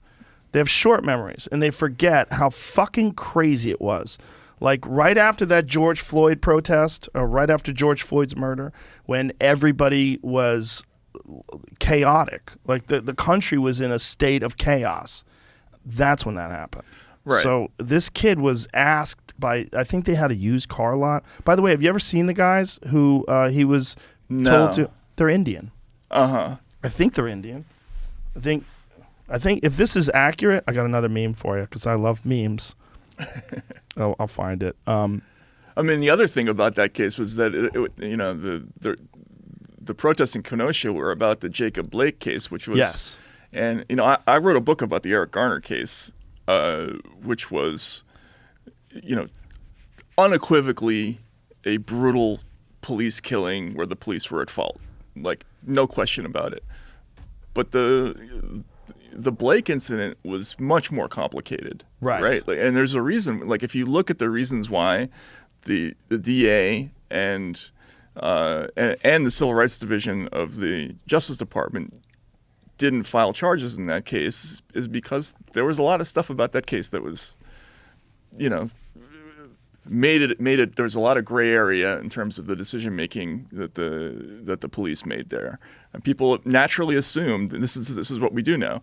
We see something on Twitter, we see like a 20-second piece of video. We think we know the whole story, but the reality is most of the time, the initial impression of news is wrong, at least somewhere. There's usually some kind of error built in, and that's why we need the next 2 and 3 days and months to sort out exactly what happened. But and in that case, we just didn't. There were a lot of ambiguities that just got turned instantaneously into a narrative that that was really unfortunate. There's also a frantic rush and to say that someone was racist or a white supremacist, and there was a narrative that was rewarded.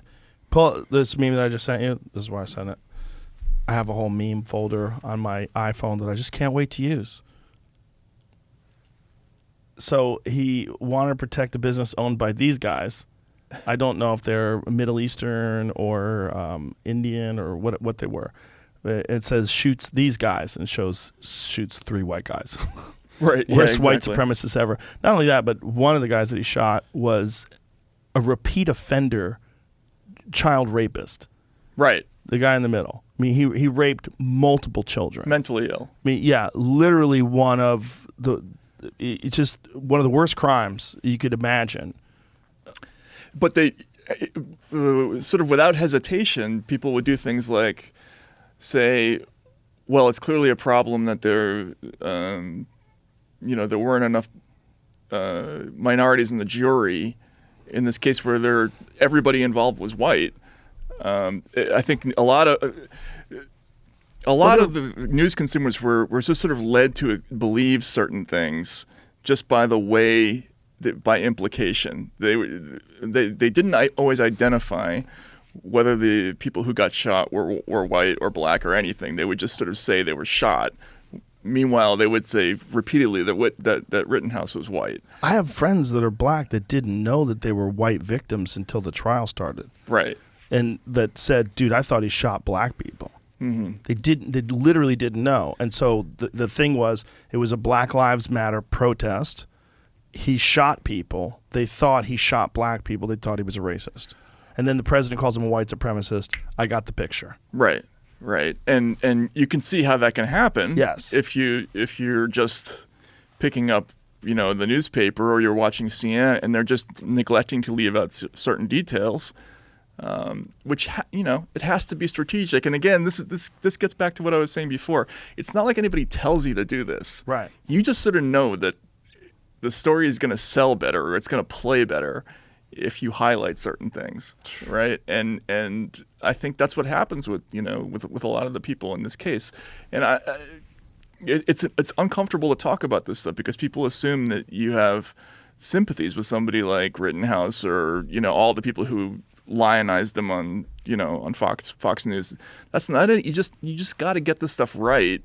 You have a heightened responsibility to get it right when people are amped up and they're mad and they're ready to go out in the streets and fight each other. Yeah. That's when you have to be super careful about what you say, especially in media. It really highlights the importance of real journalism, because this would have never taken place if real journalism had been steadfastly followed from the jump. If people said, this is what we know, and this is what happened, these are the victims, these people were... One of the things about like any kind of protest or any kind of chaos, and this is something that is just part of human nature, when people know that there's chaos and there's protest, there's a lot of people that join in that really have nothing to do with it. Exactly. And I think that's what was going on here, particularly with that one guy who was the child rapist. Right. And that happened all over the country, by the way, after the Floyd thing, Yes. and which was one of the reasons why the reporting about that was so disappointing, right? Because there were lots and lots of reporters, and I knew a few of them, who were kind of discouraged from talking about, some of the ancillary stories, right? Like, okay, this neighborhood has been damaged, therefore elderly people can't get their prescriptions because the drugstore has been burned down, or whatever Right. it is, right? Because the implication is that the protesters, their cause was unjust, so let's not do that story. But in many cases, these weren't really even protesters. Right. In some places they were, and in some places they weren't. Right. But that's what the job is for. We have to go out there and ask. Was this part of the protest? Was this opportunistic looting? Sorry. You and this phone. I know. I'm sorry. Just put it on silent. How dare you? I know. I love your ringtone, though. It's very festive. It is festive. I'm sorry. It's cute. Don't worry about it. Yeah. Listen, man, I'm the last person. I've fucked up. I've done that. The problem with being honest about that when there's a frenzy in the air, which there most certainly was post George Floyd, is that it's dangerous. Mm. And you can get attacked for just stating facts. Like there was a lot of people on the right that were trying to say that he wasn't murdered and that he died of a fentanyl overdose and that he would have died anyway. And to those people, I was saying, fuck you, because you have no idea what it's like to have someone lean on your neck for 8.5 minutes. I actually do. I've had guys do jujitsu and put their fucking knee on my neck for a minute or 30 seconds. It's horrific. Mm-hmm. To imagine being handcuffed and someone do that on the concrete, not even a jujitsu mat. It's impossible to overstate that you most likely are either you're going to go unconscious or something really fucked up is going to happen to you. It's very, very bad. It's not as simple as he got a drug overdose. So we have fucking clear evidence of this guy kneeling on his neck for 8 minutes and 40-something seconds. Right. There is no fucking way that didn't have an effect on him. And I think someone tried to do that. They tried to make a point that it's not that big of a deal, and they had someone do it to him, and they tapped out early. Was it Crowder? Did he do that? Someone did that. I don't know who did that. But my point is, because of that, there was a narrative where you weren't allowed to say other things about George Floyd that were true, like the fact that he held a gun to a pregnant woman's stomach when he was robbing her. Like he wasn't a good guy. He should not have had that happen to him by any stretch of the imagination. There's no world where what that guy did was okay. But this is not a good guy. Like to make statues of him and lionize him and make him out to be some sort of a hero, that's not accurate either. Right. But you couldn't say that. Yeah, they made sort of a religious icon out of him. Right. The same kind of misreporting in the other direction happened in the Garner case, which I wrote a book about. There were a lot of people who tried to say that he was killed because he was diabetic and he was overweight. And that clearly was not the case. Like I had police sources trying to sell me that off the record all the time. That he would have gone anyway, right? And look, watch the video, but don't even just do that. Like read the medical examiner's report, which says homicide on it. Because they've determined medically the cause of death was, and compression of the chest. In other words, you can't just go off what somebody says about something. You have to look into it and look into it again and again and again. And in the case of Garner, Garner was somebody who had some pretty bad stuff in his past going back a long way, but had kind of turned his life around and was somebody who was known on the block as being a really good dude who broke up fights, gave all his money to his family members. One of the reasons his clothes were in such disrepair is that he wouldn't buy himself new clothes. He gave every dollar to his kids. Wow. He was a good dude. But you can't.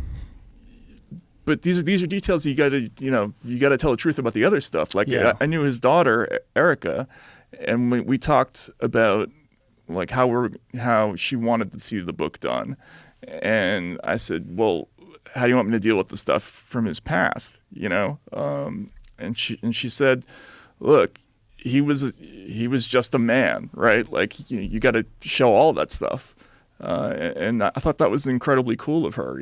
She really admired her father. She thought he had gotten through a lot of things, but she didn't want him to be like a two-dimensional character, Well, it's that's what they've done. Very admirable. It's fascinating when you think how the times have changed since then, because now there's not a chance in hell they would arrest him for doing that. Policing has gotten so loose. They're so scared of arresting people he got arrested for selling loose cigarettes. He wasn't even doing it. That's the hilarious part. Yes, right. He wasn't. That day. He had done it in the past. Right. But he wasn't doing it that day. And they physically manhandled him and they strangled him.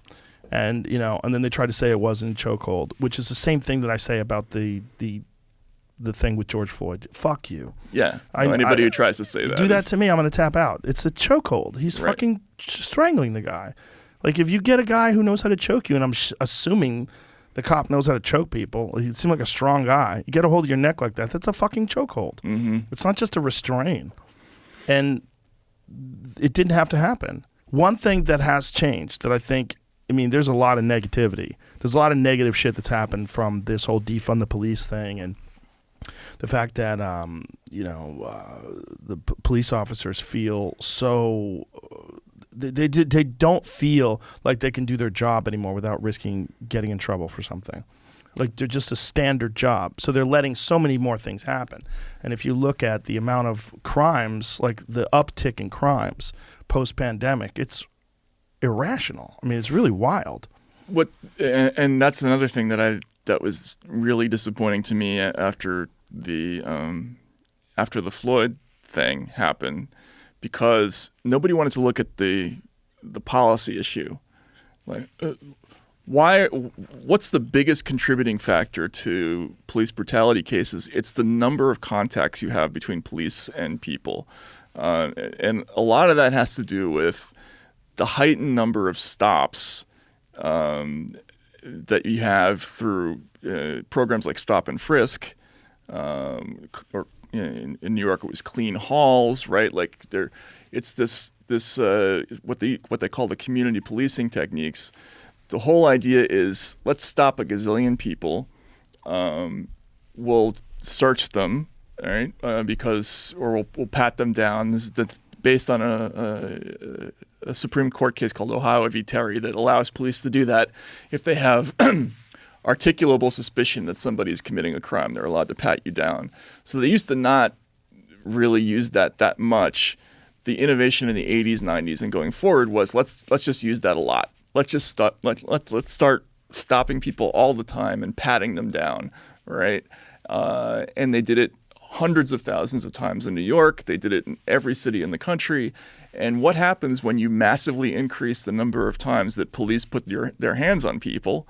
A percentage of those contacts are going to go wrong, right? They just will. Somebody's going to get mad.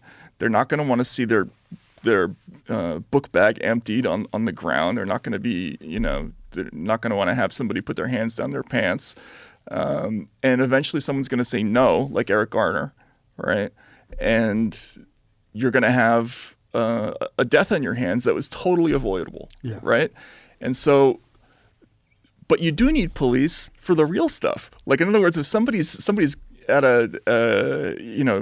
shows up at his ex-girlfriend's house and starts waving a gun or a knife around and picks up a kid and runs for a car, like, that's when you actually do need the police to intervene. And that's what got lost in this whole debate was, like, what do we actually want police to do, versus what have they been doing? And there was almost no discussion of those policy issues. It was just police are bad, and therefore let's take their money away. Whereas there's so many instantly fixable things they could have done that they didn't do. The most liberal cities have had the most irrational responses to it. So, like, look, the Garner thing is horrible, right?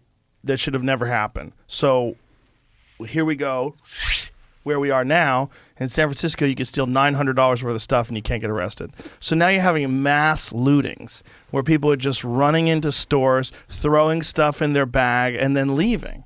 Right. Which is crazy. Like, Northern California is fucked.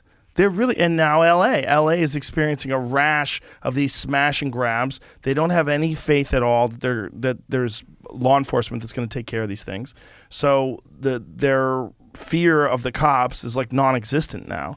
They're just stealing things. Right. And it's happening so often that it's they're literally calling it an epidemic. Like, what do we do about this? How do you stop this? And how do you stop this given the current climate, the way people are viewing the police and the way the cops are viewing the support that they have from the community and from the government? It's kind of crazy. Well, and a lot of those ideas probably came from people who live in affluent white communities who don't know what it is to occasionally need to call the police. Yes. Right? They live in towns where the police are basically there, kind of for show, or they get overtime to do traffic stops or to, at school parades and stuff like that. They're not there for real crime, right? Yeah. If you go into a tough neighborhood like where Eric Garner lived in Staten Island, there are debates in the street. Like, there'll be one group of people who say, if this was a white neighborhood, they would never allow this much crime. There'd be more police, right? And there are people who are angry that there isn't a legitimate police presence, like, at all times to protect them from things, right? And there's another group that thinks the police are inherently bad and cause more problems than they create, than they fix, and they need to go away. But that's a legitimate debate that happens in those neighborhoods. And if you look at the polls, you'll see that, it's not necessarily coming from the black communities, that the defund efforts aren't always coming from there. Right. The people who are most in favor of that are the people who have no conception of what the police are for. and that's frustrating too. Yeah. And I think that was misrepresented after the Floyd thing. Like, people want better policing. They want smarter policing. They want police who are less, aren't so quick to use force. They want more non-lethal force. They want it to be less intrusive. They want to be able to walk unmolested down the street without it being assumed that they're dealing drugs or something like that. But they don't want there to be no police at all. Right. Well, Minneapolis is experiencing that now. They're trying to fix it because they did kind of defund the police, but now they've experienced more crime than ever, and they're like, okay, we've got to do something. Right. And the expression that I've read recently is like we're trying to stop the bleeding. Right. The community leaders are talking about this. Like, we've got to do something to stop the current climate of crime, because it's actually worse than it was before George Floyd. Like, it didn't make it better when we defunded the police. It made it worse. And then, again, it's such a reversal of, it's happening now too, but we used to overplay crime stories in the media because that was how we scared white readers of papers like the New York Post into coming back over and over again. They put mugshots on the front page of every black suspect, and that the whole idea was they were playing on the fears of middle-class white people in Queens and in the outer boroughs and stuff like that, and they gobbled that stuff up. Now they're kind of doing the opposite in some places. Like, they're either underreporting crime or they're misreporting it. It's a strange phenomenon. It's not easy to see like where they're going with that. Well, the Wisconsin SUV, the guy who drove the SUV into the Christmas parade, is a great example of that, right? Yeah, it was odd to me that we haven't seen a lot of follow-up reporting on that. Like, how about the way they wrote about it? Just the titles. Right. The accident caused by an SUV. Caused by an SUV, yeah, or a crash or something like that. And yeah, I get back to, like, where's the spirit of just curiosity? Like, I want to know what that was. Right. What was like, before I knew anything about who drove the car, what the person looked like, anything, your mind runs through all the scenarios. Is it somebody who's whacked out on drugs? Is it a terrorist attack? Is it a, I thought about Charlottesville first. Right. That was one of the things I thought about. Right. So we want to know what our job is to tell people, what actually happened in these things, and you can't just stop and suddenly have a lack of curiosity once things don't exactly fit. I don't know. It just feels like there was a lack of resolve to get to the bottom of that.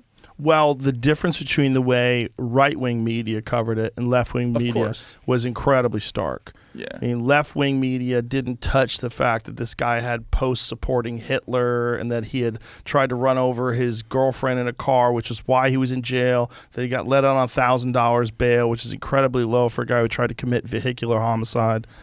I mean, it's fucking wild. Yeah. And this trend of letting people out of jail easy that try to commit violent crimes and letting them off on very low bails and letting them right back out in the street is one of the weirder things that's going on right now.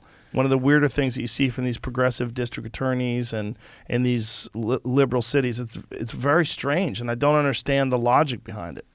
I mean, I get it a little bit. I mean, I was a strong believer in bail reform. That you mentioned the $1,000. Amazingly, Eric Garner got set $1,000 bail once for something that wasn't even a misdemeanor. Like, selling untaxed cigarettes is a violation. It's like something you get a ticket for. Right. But he got $1,000 bail for that. That's outrageous. So again, Right. but somebody who commits a violent crime. So there's this whole galaxy of other people who get what they call like nuisance bail. Like, in other words, whether it's solicitation or disorderly conduct or vandalism or something like that. What prosecutors have been, they have this whole thing where they play games and they will try to get the judge to set bail just outside of the person's ability to pay, right? Like, and they do an assessment of, where you live, whether you have a job, whether you have a telephone in your house, all this stuff. They know roughly what you can afford when they go to ask for bail, and it's kind of a wink, wink, nudge, nudge thing between the judge and the prosecutors, and that's a really bad system. That's why there were calls for bail reform, because what they were really doing was setting bail so high that people couldn't. They either had to make a decision to plead early, right, like, or sit in a place like Rikers Island and lose their jobs while they waited to adjudicate some really minor offense, right? So there's a good reason for bail reform, but that doesn't mean that bail in all cases needs to be like eliminated. Right. You know what I'm saying? Like in cases where there's a violent crime, like that's what it's for. Right. And it just. Exactly. That's the primary. You can't paint it all with the same brush. But I don't understand even the motivation of it. It's like if you were a real tinfoil hat wearing conspiracy theorist, you would think that someone is trying to destroy this country, and someone's trying to destroy these cities. And what's the best way to do it? Well, the best way to do it is to let violent criminals run loose in the streets and have everybody freak out, and then come up with a solution for it. Yeah, a lot of the ideas that are coming out of, what I used to consider like the liberal left or the Democratic Party, they almost seem to me like they're designed to lose votes. Like they're trying to give votes to the Republicans, who are of course equally crazy, like in their own way. But yeah, stuff like that. I don't even know. Where a lot of these ideas come from. Like I'm doing a story now about the Loudoun County, Virginia education mess, and just a lot of the thinking there. It's like, it doesn't make a whole lot of sense to me. What a lot of the sort of intellectual class of this country is. A lot of their ideas are just really strange these days. They don't make sense, but they're being supported. Those ideas are supported by enough people. There's enough people that believe in them that I don't think it really is they're trying to get the Republicans elected. I think they think that this is progress, and I think what you were saying earlier about how the kind of people that are calling for defunding the police don't really have police problems in their neighborhood. Right. They just have this idea that if they are for defunding the police, what they are for is the right side of criminal justice reform, and that, to be a progressive, you have to recognize there's systemic racism at the root cause of all these crimes, and those need to be addressed, and it's not just about locking people up in jail, which, makes sense. I really do think that there are root causes to all of these crime issues that we have in inner cities, whether it's Baltimore or the south side of Chicago or whatever, that if they don't address those problems, all the policing in the world's not going to fix it. And it's going to take generations, because you're dealing with people that have dealt with these crime-ridden, gang-infested communities for decade after decade with no intervention whatsoever, no help, we spend countless amounts of money going overseas and fixing other countries. We don't do a fucking thing about horrendous inner city conditions. And then we get confused as to why they continue to put out violent criminals. Yeah, it's amazing, because the same people who 10 or 15 years ago were trying to fix the cities essentially through brute force, right? So these were the people who were doing the stop and frisk programs. What they were really doing, mainly these were Democrats who were running these. They had all the important positions in all the big cities, and their campaigns were funded by wealthy real estate developers mainly, right? And they were using the police to imprison, and arrest tens of thousands of people, casting a very wide net and trying to impose order that way. Those programs didn't really work. they caused a lot of instability. They caused an incredible amount of resentment, and they resulted in a lot of these police brutality cases. And now they're swinging in another direction. They're trying to take an opposite, but equally irrational approach to dealing with the problem. So they try to solve it by shaking down.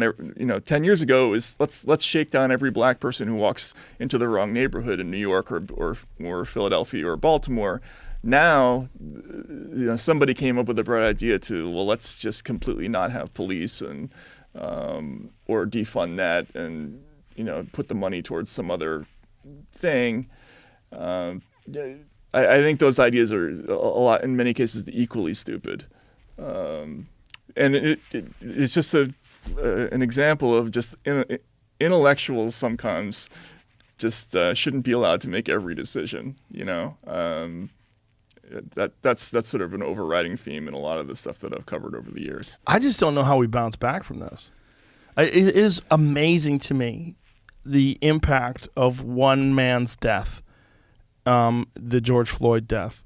It's amazing because if you go from that point forward, and obviously it's accentuated by the pandemic, and there was a lot of build up to it. There's been many, many cases of police brutality that were egregious, and people were frustrated and furious. But that was the straw. That was the straw that broke the camel's back. And the difference between the country the day before that happened and now is so stark that if you told me one death of a guy who was, brutalized by the police and murdered in the way we all saw publicly is going to change the entire country, I would have said, how is that possible?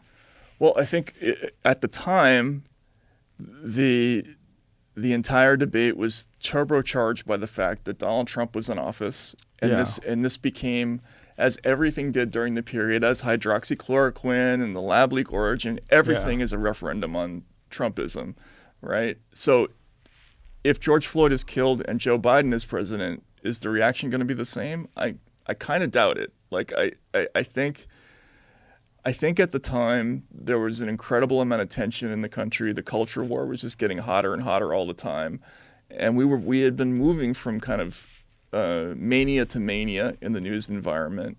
It was one thing after the other. Like it was the caravan story. It was kids in cages. Brett Kavanaugh's nomination, Russiagate, everything was a full-blown massive panic, and that was how everything was covered during the Trump years. And so I think that was a major factor in what happened with the Floyd story. Like it couldn't just be a police killing, and they couldn't just fix the problem. They couldn't just deal with that one person.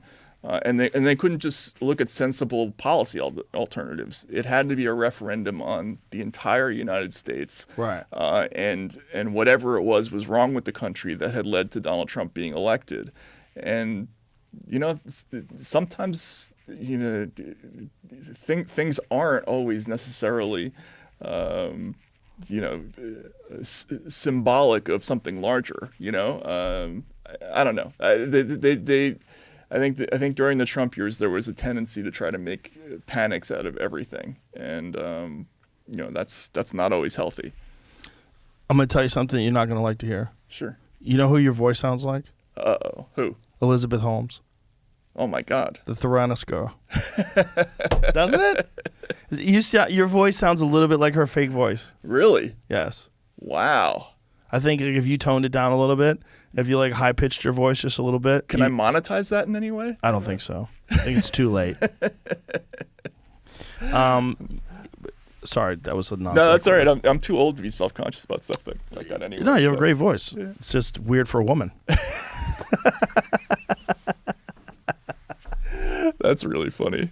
My wife was going to laugh about that. Have you paid attention to that trial at all? No, I haven't. I am happening? fucking fascinated by it. Yeah. I am fascinated by charlatans. I'm fascinated by people who pull the wool over incredibly rich people's eyes and hoodwink them by. She fit this perfect narrative that they were looking for. This billionaire genius woman who's the boss lady of this company that's going to do groundbreaking new work on blood testing, and it's going to revolutionize the industry and help everyone. And she had this, fake voice. And I'm so fascinated by her. I'm so fascinated by the story. Yeah, and it is a great story. I love con man stories. In fact, that's one of the reasons why I spent so many years covering the financial crisis. Also, some of your best work. My favorite book growing up was about a con man. It was this book called Dead Souls by a Russian writer named Gogol. And it's about a guy who basically buys a bunch of dead serfs and mortgages them because there was a loophole in Russian law back then. Like the census was so slow that if you bought the equivalent of a slave, the state bureaucracy wouldn't know that person was dead yet. So you could go to a bank and mortgage your slaves. And get cash for them, essentially, right? So the guy went around just sort of buying dead slaves. But the con men are fascinating, right? And especially in the internet age, there's so many different ways to rip people off to scale that I think the authorities are just always going to be a couple of steps behind. I mean, you look at everything from Bernie Madoff to the 1MDB scandal in Malaysia, which was an unbelievable story, just basically, stealing, billions of dollars from investors around the world by representing, a phony bond scheme. It's just incredibly easy to do. All you need to do is have the appearance of respectability and have a bunch of people who are respectable that have already bought into it. Exactly. That's the Bernie Madoff thing, right? Right. You've seen The Sting. Yes. Right? So that's what they call a big store con, right? Where everybody you see looks like they're sort of a natural part in the environment, but actually they've been put there for a reason to sort of mess with your perceptions of things. And that's what happened with the Theranos, with 1MDB, with a lot, the subprime mortgage scandals. Everybody looked like they were on the up and up, but actually they were all in on it, and there's just a lot of really interesting ways to rip people off in this environment. It's fascinating when someone like Bernie Madoff can get so many people, and I always thought before I read your coverage of the banking crisis, I thought there was someone out there who is really clearly paying attention to all of the pieces that are moving, and I thought it was straightforward, bad example maybe, but we understand how fast cars are because we know the engineers that have worked to develop the displacement in the engines and how the transmissions work, and there's a clear trackable thing. You can't just come out with a car and say this car goes 0 to 60 in 1/10 of a second, and everyone's like, what are you talking about? Where's this? How is this being made? And this new technology that no one's ever seen before. None of that exists. We have new tires, and it works on gravity propulsion systems. It doesn't even have anything to do with engines. It would be trackable, right? Like an engine is trackable. I thought finances were trackable. You think it's funny? Well, you think it's funny because you had to do a lot of research. I did, yeah. So pull that microphone in front of you a little more. Sorry. No worries. So Madoff part of what he was doing was he was operating on people's belief in a non-existent regulatory scheme. We do have visibility into parts of the financial structure. We have a pretty well-regulated stock exchange, for instance. There are certainly problems there too, but you can see every trade more or less, right? Or you can see most of the trades. Actually, I'm going to get in trouble saying that even. But with Bernie Madoff, he didn't even do trades. There's nobody checking. Right. And so there was an investigator, Harry Markopoulos. There was a guy sort of independently kind of figured out that there was something wrong with the situation. And all Madoff was doing is this a classic old school Ponzi scheme. You guarantee a certain amount of returns. Some people give you some money up front. You take all that money, and then as new people come in, you give the early investors a little taste as if those are investment returns. actually all it is just one big fungible pile of money, and there's no investment, there's no nothing. It's just a con, right? He never was doing any trading. He wasn't doing anything. He just had a big pile of money, and he was constantly bringing in new people. But didn't he start off as an actual legitimate trader? That happens a lot, actually. There are a number of people who start off trying to do it right. No, I don't know if he actually was doing trades. Like when he stopped doing that, I'm not sure. But there are a number of stories about people who start off like their hedge funds. Hedge funds don't really get checked, right? So if you're running a hedge fund and you want to do it right, you have some kind of investment strategy you think is going to work. So you get a whole bunch of high net worth people and you say, "Can you give me $500,000?" They all throw money in, and you start investing and it doesn't work, and then suddenly there's this temptation. Well, I don't have to tell them, I can put out a report that says we actually earned 7% or 14% this year, and no one's going to check because there isn't a body that checks for that kind of investment.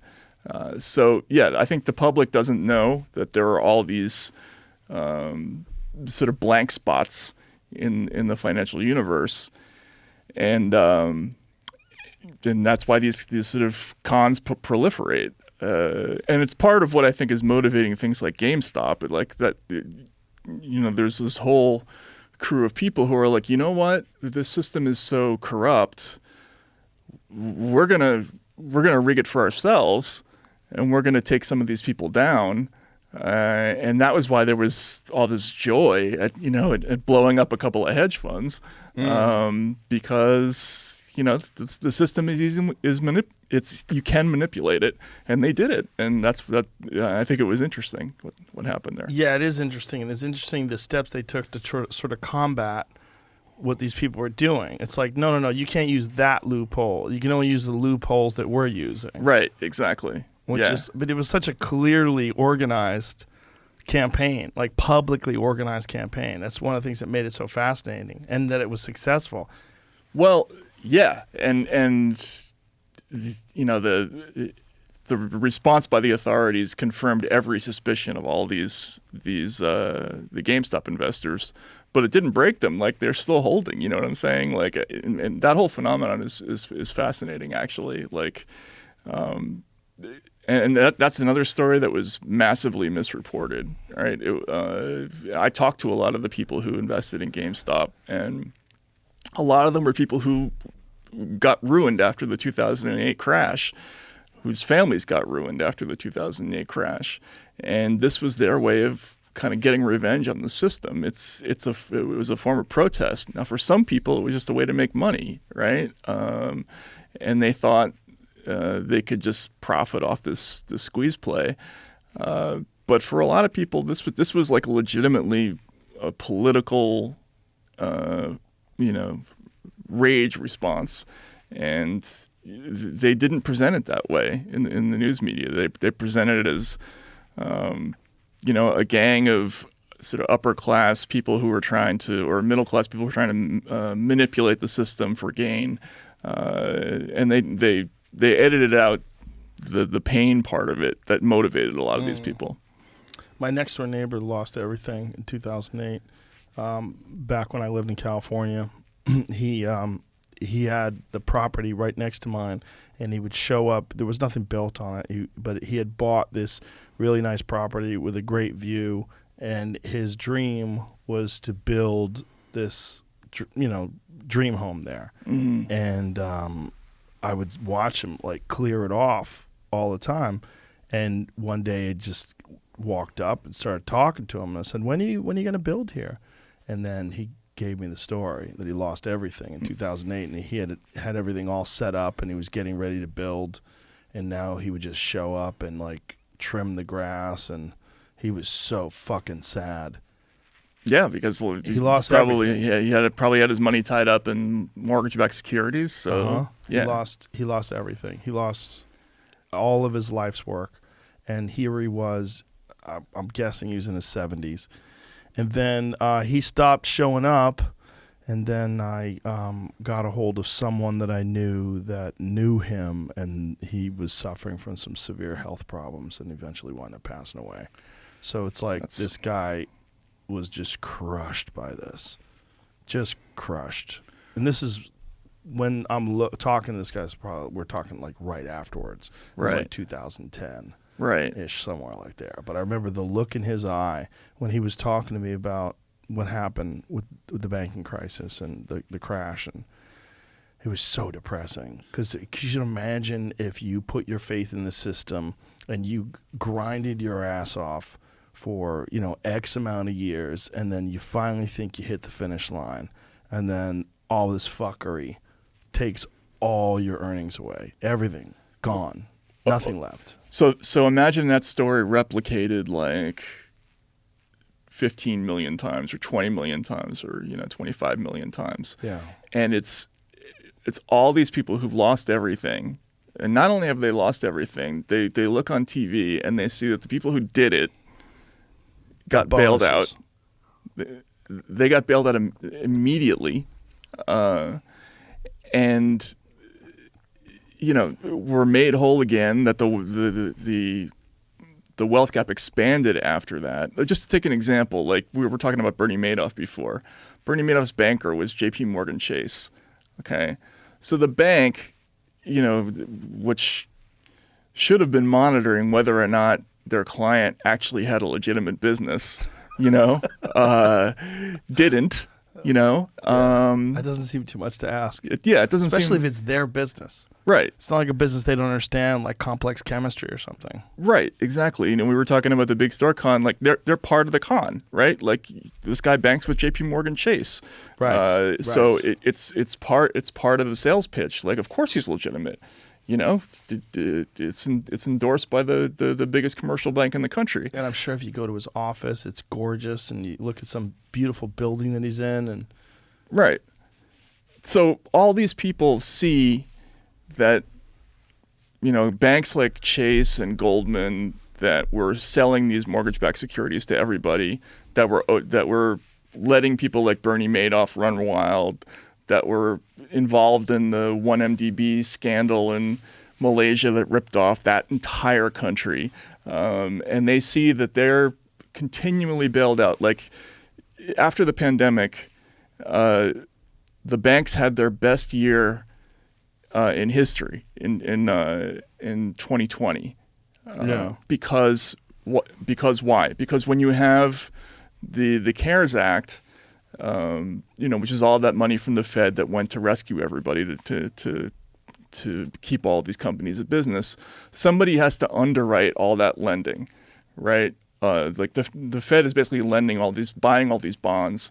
There's all this new lending to companies that's coming from the government. Well, some private entity has to do all that underwriting. So banks made like $140 or $150 billion in profits just from underwriting in 2020. So they all got rich off the bailouts for the pandemic, and which is exactly what happened after 2008. Like not only did they get rescued for the actual crash, but the whole bailout, they got additional money for servicing the bailout. You understand? Like that was, so people, when they ask, well, why does something like Trump happen? It's because there's millions of people who look out there and say, I got fucked, right? Those people got rescued, and they don't know exactly why or how, but they know something must be wrong, And then somebody like Trump comes along and says, it gives them an explanation. It makes more sense than what they're being told, and so they vote for that person. And that's what's going to happen now, because the same thing is happening, out during the pandemic. Like once again, people are kind of struggling. They're being ruined, but the 1% is kind of being artificially sustained by this run of public support that's going to make them all rich, and it's just going to drive that resentment even further. Well, it's also the collapse of small businesses, which is a big factor in this. The big businesses like Target and Walgreens and Walmart, they expanded and they actually profited from the pandemic, whereas these other stores that were forced to close down, they were forced to not be open or to have extreme limitations, they suffered greatly. Restaurants in particular, right? Absolutely, yeah. And again, this is another classic consequence of a bailout. Like after 2008, there was a thing called the implied bailout. So just the fact that the public knows that the government is never going to let J.P. Morgan Chase or Goldman Sachs or Bank of America go out of business allows them to borrow money more cheaply than some local bank, right? The government might let a local bank go out of business. So when they go out into the open market to borrow money, it costs more. Like the investors, the people who are lending them money are going to demand more. They're going to demand more from that small bank than they're going to demand from Chase, because they know that the government's never going to let them go out of business. They're not going to lose on that investment. Right. So that it creates artificially an advantage for the big company versus the small company, and that's what happened with the CARES Act. Like again, the market looks out at this and they say, okay, well, American Airlines is never going to go out of business. Like absolutely for sure, the government's going to step in and save them. They've demonstrated that now, but maybe some smaller airline they might let go out of business. You know what I'm saying? Yeah, Spirit or something like that. Yeah, exactly. So it creates this natural tension. And another thing that happened, after 2008 was when they split up, when they took the failing companies, like Washington Mutual, rather than like break them up into smaller parts so they could become independent small enterprises, what they did is they folded them all into the big companies. They got companies like Chase and Bank of America to buy up these smaller entities. So they took an already concentrated marketplace and they made it more concentrated. They made the big companies that were already too big to fail, they made them even too big to failure. You know what I'm saying? So that's happening again, and it's gonna drive resentment. You add the fact that kind of small business people tend to be the kind of people who are, Republican Trump supporters who are being vilified, right? And that it's going to drive that resentment even further. And we're only 1 year into this. Right. Yeah. I mean, it's 2021, almost 2022. What is this going to look like at 2023? Right. And what kind of a fever pitch is this country going to be in by then? Well, I mean, how long can you put people under pressure and not expect them to go nuts? I mean, like, I think if people are going to look out, they're going to see, well, what happened after the pandemic? Well, the banks had their best year ever. The pharmaceutical companies are making ungodly risk-free profits, essentially, right? Like right. The government is making sure that they will never have to compete or give up, their patent protections on their vaccines. They're going to buy every medicine that they produce at full price. And Moderna made what, $11 billion last year. They're all having record profit years. The defense contractors got advances on all their contracts at the beginning of the pandemic, so they're doing great. But small businesses aren't. Like, it's they're rescuing the big enterprises they're letting the small ones go.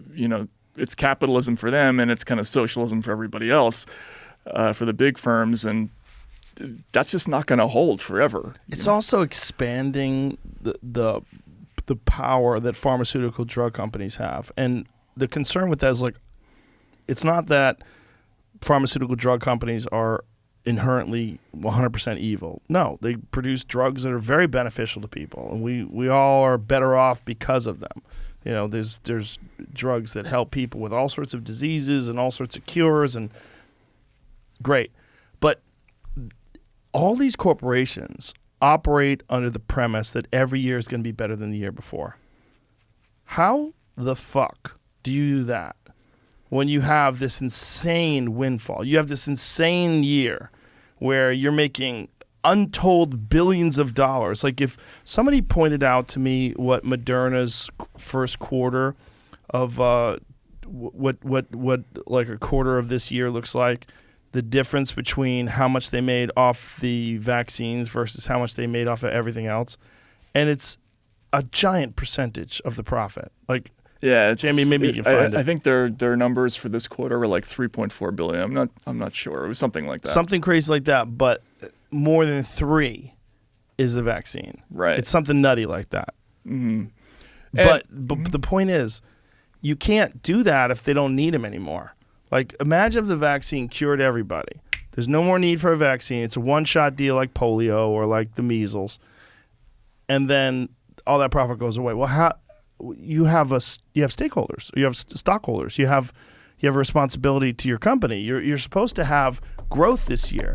How come this year we're down 75%? Well, sir, the pandemic's gone. It's over. No. We got to figure out a way to make more money. Like, this is what corporations do. And I'm not insinuating that they're going to start a pandemic or fake pandemic or come up with some reason why they should give people medication they don't need. But this is a quality that corporations have. Absolutely. And forget about the vaccine for a minute. Just look at other kinds of drugs, right? Look at, drugs like Adderall, right? Suddenly, we start finding out that every kid in the country needs to be medicated for ADHD, and that there are people trying to pass laws in various states that would mandate that as a treatment. Again, they have an incentive to try to create that market, right? Or let's just say, there's a drug that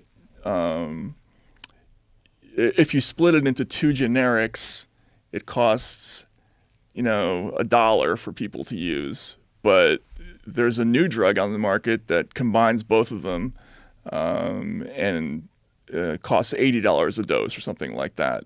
They're gonna be incentivized to try to get people to take that that drug instead of the two separate generics.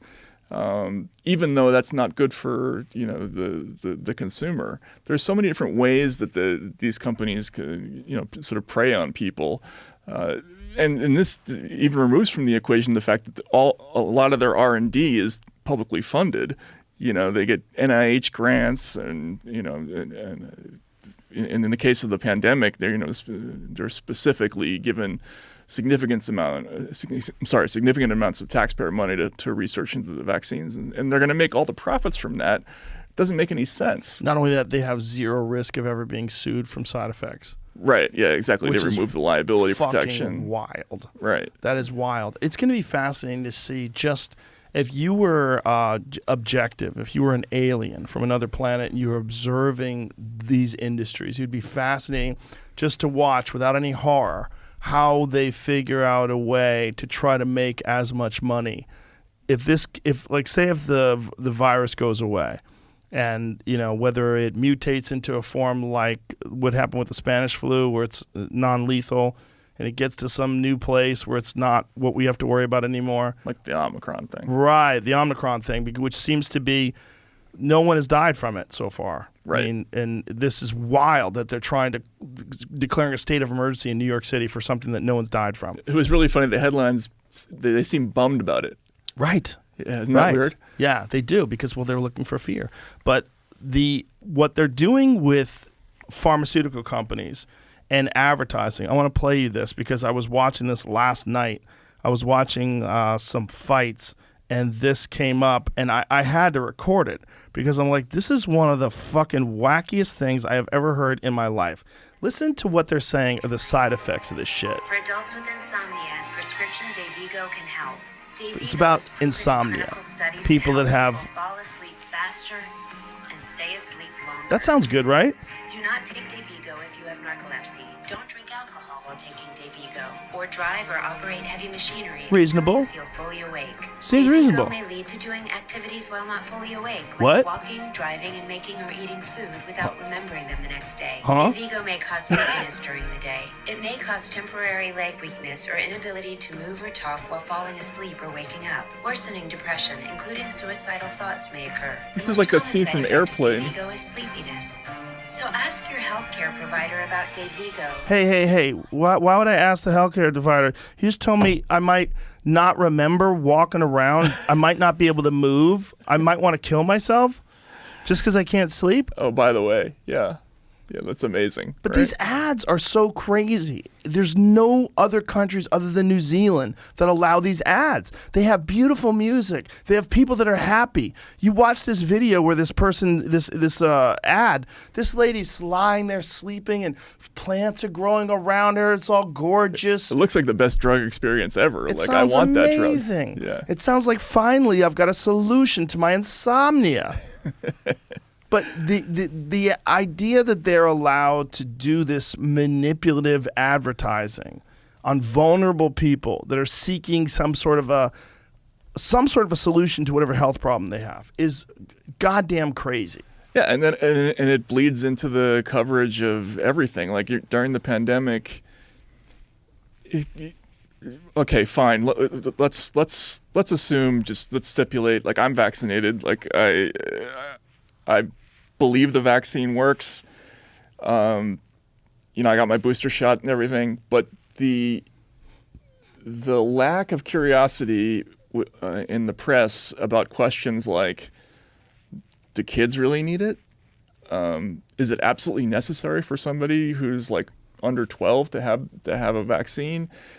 What if you've already had the disease? Like everything was off limits. And this goes back to what we were talking about before. It's like every story is all or nothing. There's no in between anything. You can't even consider any of these questions, and it makes it impossible to get to the bottom of things if you can't even start at step one and start looking at any of these questions. Well, there's been a capture, right? And there's been a pharmaceutical company capture of the narrative, and that is that there are no therapeutics. There is the vaccine. The vaccine is your only way. And they've even been instructed in many places to deny people certain effective therapeutics. What does it say? Okay. Pfizer, BioNTech, and Moderna are making $1,000 profit every second while the world's poorest countries remain largely unvaccinated. And this is the thing, because they are not willing to give up their patent to allow poorer countries to produce the vaccine. Right. So they're... Which incidentally puts the lie to all of the pandemic of the unvaccinated. Right. Like, if you really believe that, unvaccinated people are the cause of all the suffering, and shame on anybody who doesn't get the vaccine, then you would push for a patent waiver so that everybody else in the world with whom you are connected, the world is interconnected. Yes. If you really believe that is what you would do. You would push for a patent waiver. Instead, they are protecting the profits of these companies very quietly. Like there's not a whole lot of controversy in the news media about whether or not the Biden administration is going to lean on these companies to give up their cash cow, so they're allowing the companies to just rake in these billions of dollars, and they villainize the people in this country who voluntarily don't get the vaccine. Like that's the problem. Well, they've learned their lesson from ivermectin, because ivermectin is now a generic drug, and that's one of the reasons why it's demonized. Is the fact that no one owns a patent on it. You can make it's very cheap to make. Now, coincidentally, Africa is one of the least vaccinated places on Earth and has the lowest numbers of cases. It's fucking bonkers, and they don't know why. They're trying to figure out why. There's no real understanding of why Africa, I think Africa has like 6% of its population has been vaccinated, but it has some of the lowest instances of COVID infection on Earth. Right. Right. And why is that? That would be interesting to know, right? Yeah. Like, and Well, there's a widespread use of ivermectin because of river blindness and because of, I think they use it for yellow fever, I think for dengue. I think it's used for other things as well. And there's also a widespread use of hydroxychloroquine. I'm not saying that's the reason. I mean, maybe it's some of these areas are not coming into regular contact with people from these countries that have high instances of infection. I don't know what the fucking answer is, but it's kind of crazy. yeah. And there are countries around the world that have approved it, ivermectin as a treatment. Japan. Yeah, and I think there are a couple in South America too, if I'm not mistaken. Yeah. They need real studies is what they need. There's Right. too many. There's a lot of messy studies out there, apparently. When you talk to people that really understand the science behind it, they're sounding like there's too many different studies. There's some studies where they used it in prophylaxis. There's studies that used it early on. There's studies that used it late term, which is clearly much less effective. Where Right. it seems to have some potential is early on and in prophylaxis. But again, there is no rock solid data. Right. But what I found fascinating, I had no idea when I took it when I took it with all those other things that I took, that one thing would be a big deal. I really had no idea. Yeah. I thought I would just tell people, hey, I feel good already. It's only been 3 days. Right. This is what I took. And people would go, oh, well, you should have got vaccinated. I expected that. But what I didn't expect was this one particular drug to be the thing that was on everybody's radar. Yeah. Because I read off a laundry list of things. I said monoclonal antibodies. I said Z-Pak. What was the steroid that I took? There was a steroid. Prednisone. Thank you. Ivermectin. I said all these things. I listed off everything. I said IV vitamin drips. I did all these different things that I took. And I said I felt pretty good. Right. And a couple days later, I was negative. So it was like it flew in the face a narrative that the only way to survive this was to be vaccinated. Not only did I survive, but I was better quick, like really quick. Right. And I was sick. Like it wasn't like I had there was no symptoms. I had symptoms. I mean, I had a fever. I was sweating like a pig in bed. I knew I was sick. And then a couple days later, I was better. But all they chose to concentrate on is this one drug that is generic. Yeah. Which is wild. And they sort of blatantly misreported it. Yeah. You know, the horse dewormer thing. Well, the dumb part about it is did they think I wasn't going to say anything? Yeah, I know. Like, I have bigger audience than you do. Like, what are you, stupid? Yeah, significantly. Like, how dumb is that? But I don't think they've internalized that yet. No, but and this is like we were talking before about not being embarrassed about getting stuff wrong. Like it's not that hard to if somebody wanted to criticize you and not get it wrong, they could have done it. Yeah. You know what I mean? Sure. But the whole thing, like, oh, he's taking horse dewormer. Like, why aren't they ashamed of just being factually incorrect? Like the lack of, any kind of shame about that is a signal to audiences. It gives you credibility and it takes it away from them. I don't think they understood that, though. I don't think they understood that while they were doing it. I think they thought that they were going to get away with it. And I think until Sanjay Gupta came on the podcast, they really had no idea. Right. And then when he came on the podcast and it just didn't go so good for him, that was a turning of the tide. That was a recognition like, oh, we've fucking played a terrible hand here. Right. This is not good. Right. So therefore, we're never going to let anybody go on your show again. I'm sure. I'm sure there's going to be that. I'm sure. You know. Which is, I think they're probably going to clean house over there anyway. I think what's going to happen at CNN now, now that CNN is being run by different people, I think I think the Chris Cuomo thing is like one step. I heard they're going to replace the entire cast with The View. They're going to take all the girls from The View. That's going to be the news now. Would it be worse? I don't know. It would be better. Yeah. It'd be more entertainingly stupid. I just kidding. I hope they actually recognize that there is a market for objective journalism. Well, yeah, I mean that's abundantly clear. I think the Substack experience it's been so fascinating for me. I thought it would work, but I had no idea that it's like this. It would work the way it's working. Yeah, like just the response is unbelievable, and a lot of it is just people are just so tired of being manipulated and talked to in a certain way. Yes. They don't like being talked at, or lectured or whatever. By people who they don't even think are superior to them intellectually. Well, they're not superior. That's Right. the whole point. That's the problem. Journalists used to know that we're not rocket scientists. That's why we're in this business. Most of us flunked out of something real like law or medicine or whatever. Right? We're like professional test crammers. We get an assignment. We try to learn as much as we can about it in 36 hours, and then we tell you about it. We're not that smart. It's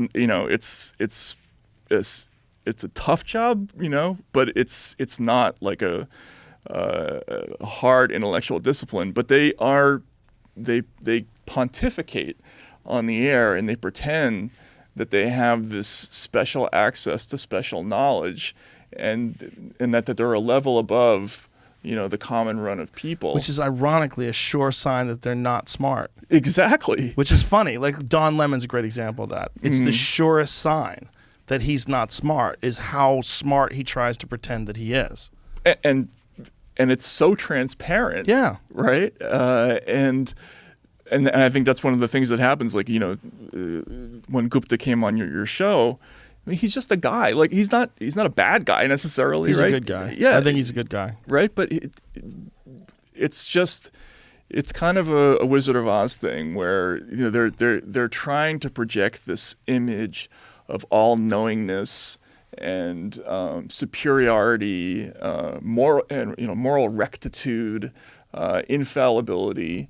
But all they're really doing is telling people that they have a lack of humility and a lack of self-knowledge, Exactly. And it's really unfortunate because it wasn't that long ago that people like Walter Cronkite were the most trusted people in the country, precisely because they kind of had this attitude of, well, we're curious, we don't really know, like that was the way they presented the news back in the day. Like, that's interesting. Let's tell you about this thing. When did it shift?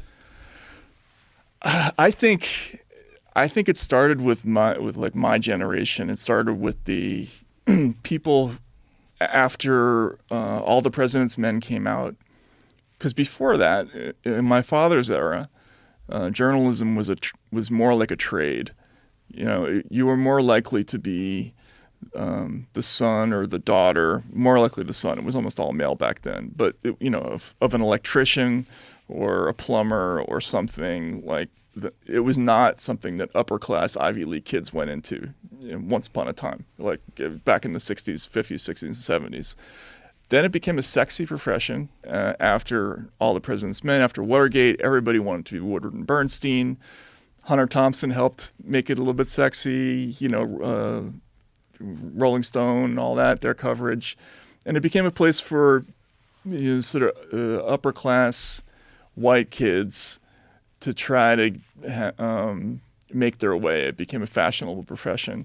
And I saw, this sort of transformation because when I started covering presidential campaigns on the plane, and this was back when presidential campaigns had planes full of journalists. They don't have that anymore. Like now there's only a couple who follow the people around. Like everybody's doing it by wire service reports now for the most part. What did it used to be like? So you would have, like, if you were following John Kerry in 2004, which I did, you would have Kerry and the aides would be up in like the equivalent of the first class section, and the entire back of the plane would be media, right? And 80, 90, 100 reporters, a couple of some of them would be camera people, some of them would be tech people. But what was so interesting for me is there was a mix on the plane. Some of them were sort of the old hands who had been doing this since the 70s. And they were much more kind of skeptical. They were much more likely to look at politicians like they're all pieces of shit. I don't really care. Like in both parties, I don't believe anything they say, but I'm going to sort of report it. Like that's my job. But this newer generation, the younger generation, they were so excited they were jazzed by the proximity to an important person, you know? And I think it was symbolized by something like Primary Colors. You remember that movie? Yes. So, you know, that was written by a journalist, Joe Klein. Originally it was anonymous, but who had a close relationship with somebody on the Clinton campaign. And that became kind of the model of what campaign journalism was all about. Like, you were an insider. You were somebody who was in the know, behind the rope line with the campaign. And that was what everybody wanted. They wanted to be like one of those people, like who got the secret, who knew in advance what the candidate was going to say, you know. And whereas the older grouchy types were the ones who were trying to bust the candidate for something, you know, or trying to catch him in a lie, or trying to figure out who was actually, you know, funding the campaign, or, you know, that kind of thing. And so that was where I think the difference started. I think it started in the 90s and in the early 2000s, and now it's like 100%. Like all those old types are gone. It's depressing. Wow. Yeah. All of them. I remember in Fear and Loathing on the Campaign Trail, Hunter S. Thompson was talking about how he had freedom because he wasn't coming back. Mm-hmm. And so many of these guys were coming back, and so they had to sort of like follow some protocol or follow some rules. And, you know, he did, like when he was pretending that Hubert Humphrey was on drugs. It was right, making up fact that a Brazilian doctor had come to work on him. Like, he had this freedom to do that that they didn't have. And he had the freedom to look at it honestly, to look at it the way he thought the fuckery was. Yeah, and you should always, as a journalist, you should never expect to retain your friends. Because you will eventually have to write something negative about somebody who you've become friendly with. So if you go into this business to be socially successful, you're in the wrong business. You should be comfortable being a loner. Only have friends with people that you know follow the sort of morals and ethics that you do. Right. Yeah. That is possible, isn't it? It is possible, but for the most part, if you're trying to be friends with people you're covering, it's not going to work. Right. It's right. Not gonna work. And so what's regrettable about now is a lot of the people who are in journalism, they're upper class. They are socially the same people that they're reporting on, whereas there used to be much more of a class difference. You never had a phenomenon before. Well, it was much more rare before to have a situation, especially in local journalism, where, you know, the reporter was somebody who saw himself or herself as being traveling in the same circles as the mayor or a senator or the CEO of a company. Like, you know, they just didn't really mix like that. So they were outsiders who were reporting. And they didn't really mind offending people because what the fuck, they're not my friends. But these people are all friends. Like Rachel Maddow and Democratic Party politicians, they're friends. Have you ever seen a video of Chuck Schumer and Stephen Colbert dancing together? Oh God, I can't even imagine. You need to see it. Do we have time? You need to see it. Yeah. You need to just see them dancing together. And I feel the same way about comedians that you do about journalists. You know, like you can't be friends with those people because there's going to come a time where you have to talk shit about them. Dennis Miller ran into that with George Bush. I remember being incredibly disappointed because I was a Dennis Miller fan. As a comic, he was a very good comic. And, you know, his HBO special was brilliant. He had some great shit, great jokes, great one-liners. Absolutely. But then he said he was going to give George Bush a pass because he's his friend and he wouldn't make fun of him. Look at this. Chuck Schumer's got the mask on, and look at Colbert, no mask, spreading pandemic viruses. Look, he's dancing. high-fiving and dancing with Chuck Schumer. What is this? Well, what kind of signaling is this? Can you imagine Bill Hicks fucking dancing with a senator? Jesus Christ. Well, Colbert was never really a stand-up, so, I mean, I guess he has that. No, but I mean... But he was a comic when the Colbert Report was on. I mean, that was hilarious. It was really good. He was great. Yeah. He was great. And that show was a great takeoff of a fucking pompous, ridiculous Republican. Exactly. I mean, it was fucking really good. And then when you see this, you're like, wait a minute. What the fuck? What are you doing? Right. The fuck are you doing? And why were you doing the other thing before? Like, right. was it to do this? Well, I think what happened was, and I'm just going to guess, but I think what happened was he had this brilliant character. It was amazing on The Daily Show. Then he does the Colbert Report. It's amazing there. It's a great show, right? And then they offer him the fucking carrot. What's the carrot? The carrot's a late night talk show. Right. Man, the late night talk show for, I guess, kind of my generation was the thing that everybody wanted. Kimmel and Fallon and all these guys. Like, you got to host the Tonight Show, or Jimmy Kimmel's got his own show. You got your own show. You got the Letterman show. You got the this show, the that show. That was the thing, man. Right. If you could get your own show like that, like, you were fucking in. If they offered it to you, you took it. You took it. But then to be that show guy, he has to be a different guy. So now he's not... Colbert from the show was this genius parody. Now he's just Stephen Colbert. Right. That's who he is. They destroyed the essence by giving him something. The best example of it was when Jon Stewart came on. And Jon Stewart was doing that bit about the lab leak theory. And Colbert is jumping in and stepping all over it. Right. And I'd like to see some evidence of that. Like, he's like fucking up the bit. Clearly, Stewart, who's a great comic, is in the middle of a bit. Right.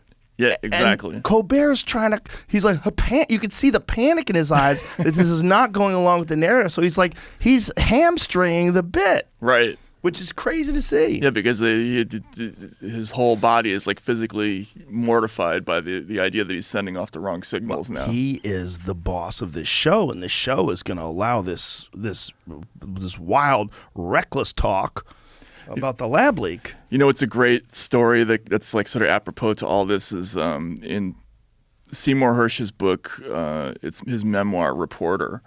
There's a story about how in the early 90s, the CIA wanted everybody to know that they had caught this. I think it was an Israeli spy, and so they called up Hersh because Hersh was the biggest, investigative reporter in the country, and they invited him in, and they said, "Look, we're going to show you all this material, right?" And they brought him into a room, and they just gave him a whole packet of stuff, right?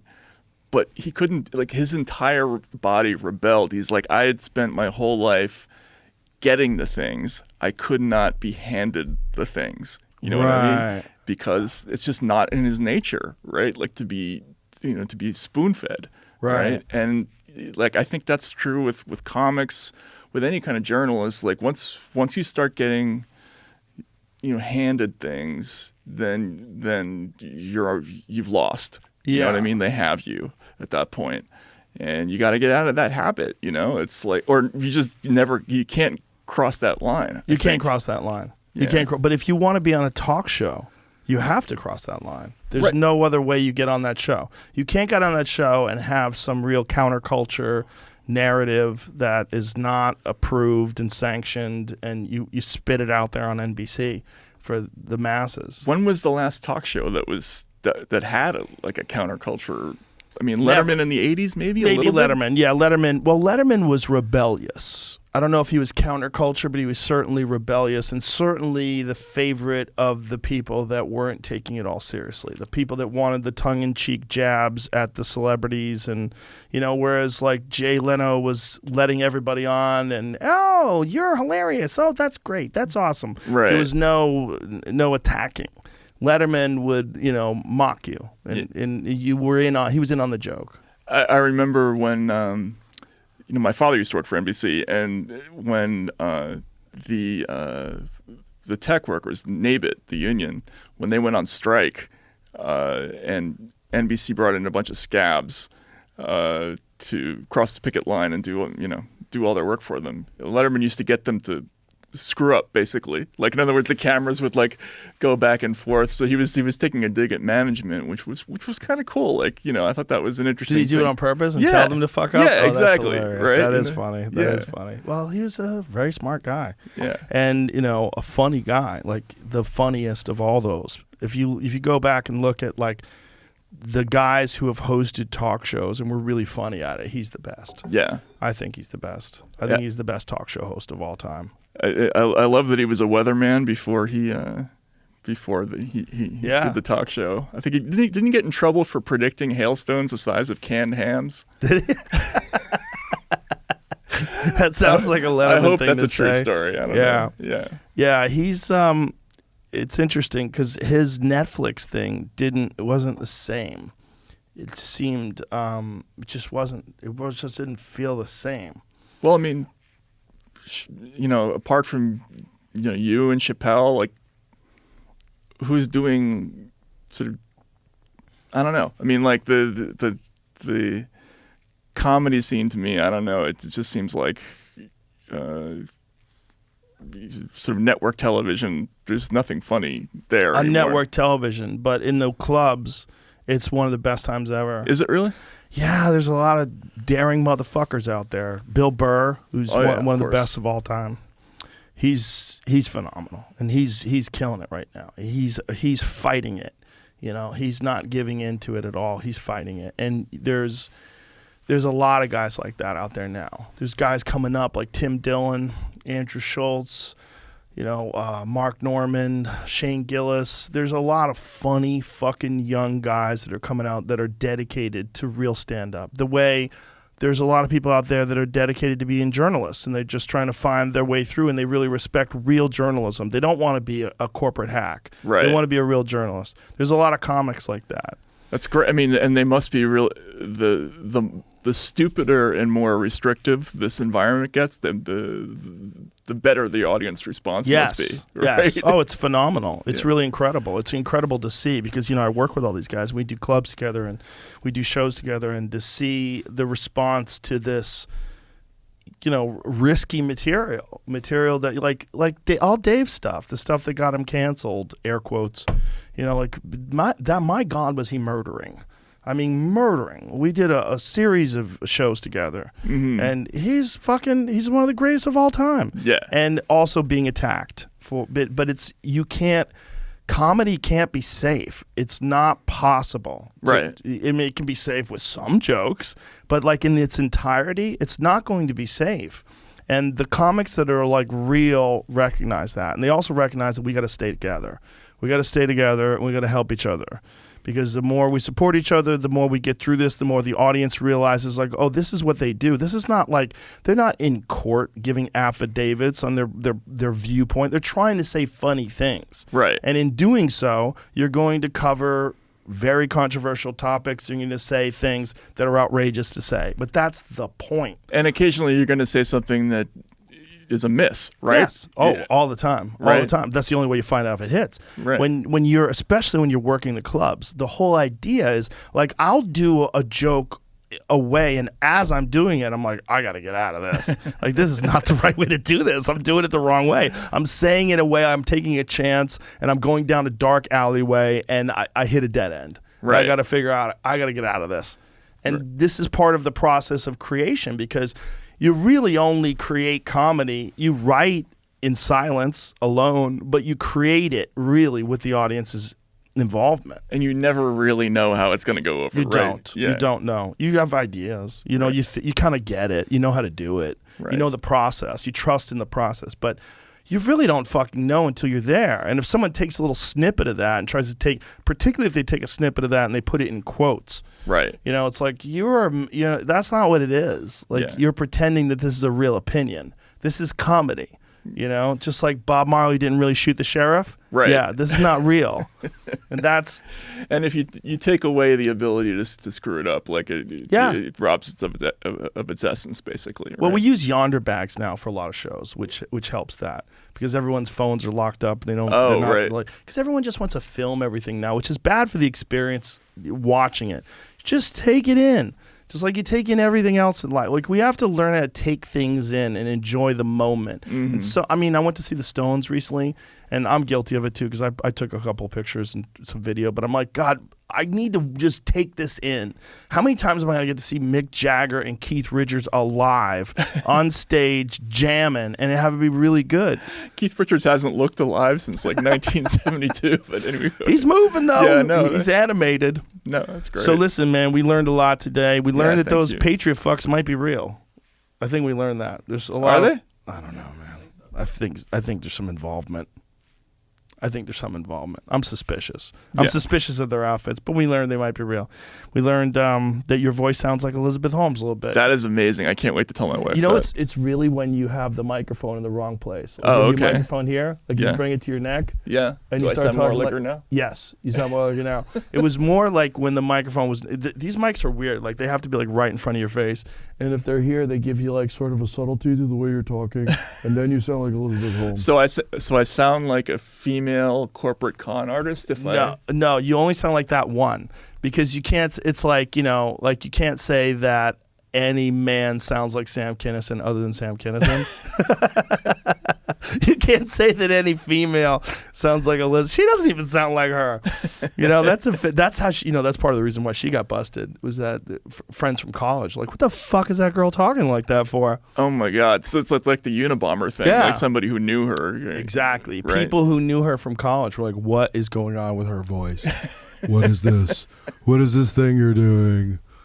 See, that's a lesson. Never have, you know, if you're going to be going to crime, don't have friends in college. Or like start the shit early, Right, yeah, Like in exactly. high school, and Right. come up with like a lacrosse injury for why you're.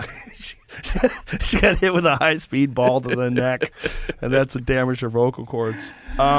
Listen, thank you very much for everything you do. Joe, thank you. I really appreciate that you're out there. It means a lot, not just to me, but to a lot of people that you are a legitimate, objective source of information, and it means a lot. It's so important. Likewise, I can't tell you how much it makes me laugh that your viewership is so much more massive than the news stations. I just get a kick out of that. It's confusing. I have no idea how it happens. I'm really baffled. I'm not kidding. Like every week when it's still number one, I'm like, still crazy. I don't know what the fuck happened. There's no plan behind this. You know? Right. That's what's so bizarre about it. Right, but it's hilarious. Well, thank you. No, I mean that in a good way. I do too. Yeah. Yeah, I find it hilarious too. Yeah. It is. It's like, okay. Yeah. Your Substack, tell people how to get to it. Yeah. Taibbi.substack.com. Spell Taibbi for people who don't know how to spell. Taibbi. And then you are, what is it, M Taibbi on? At Taibbi on Twitter. Yeah. And do you have an Instagram as well? God, I don't even know it. Okay, I'm so- barely on it. So it's really just those two things. Twitter. Taibbi.substack.com. All right. Thanks for having me on. My pleasure. Anytime. Open invitation. right. Appreciate you. Thank Excellent. you. Bye, Thanks, everybody. Joe.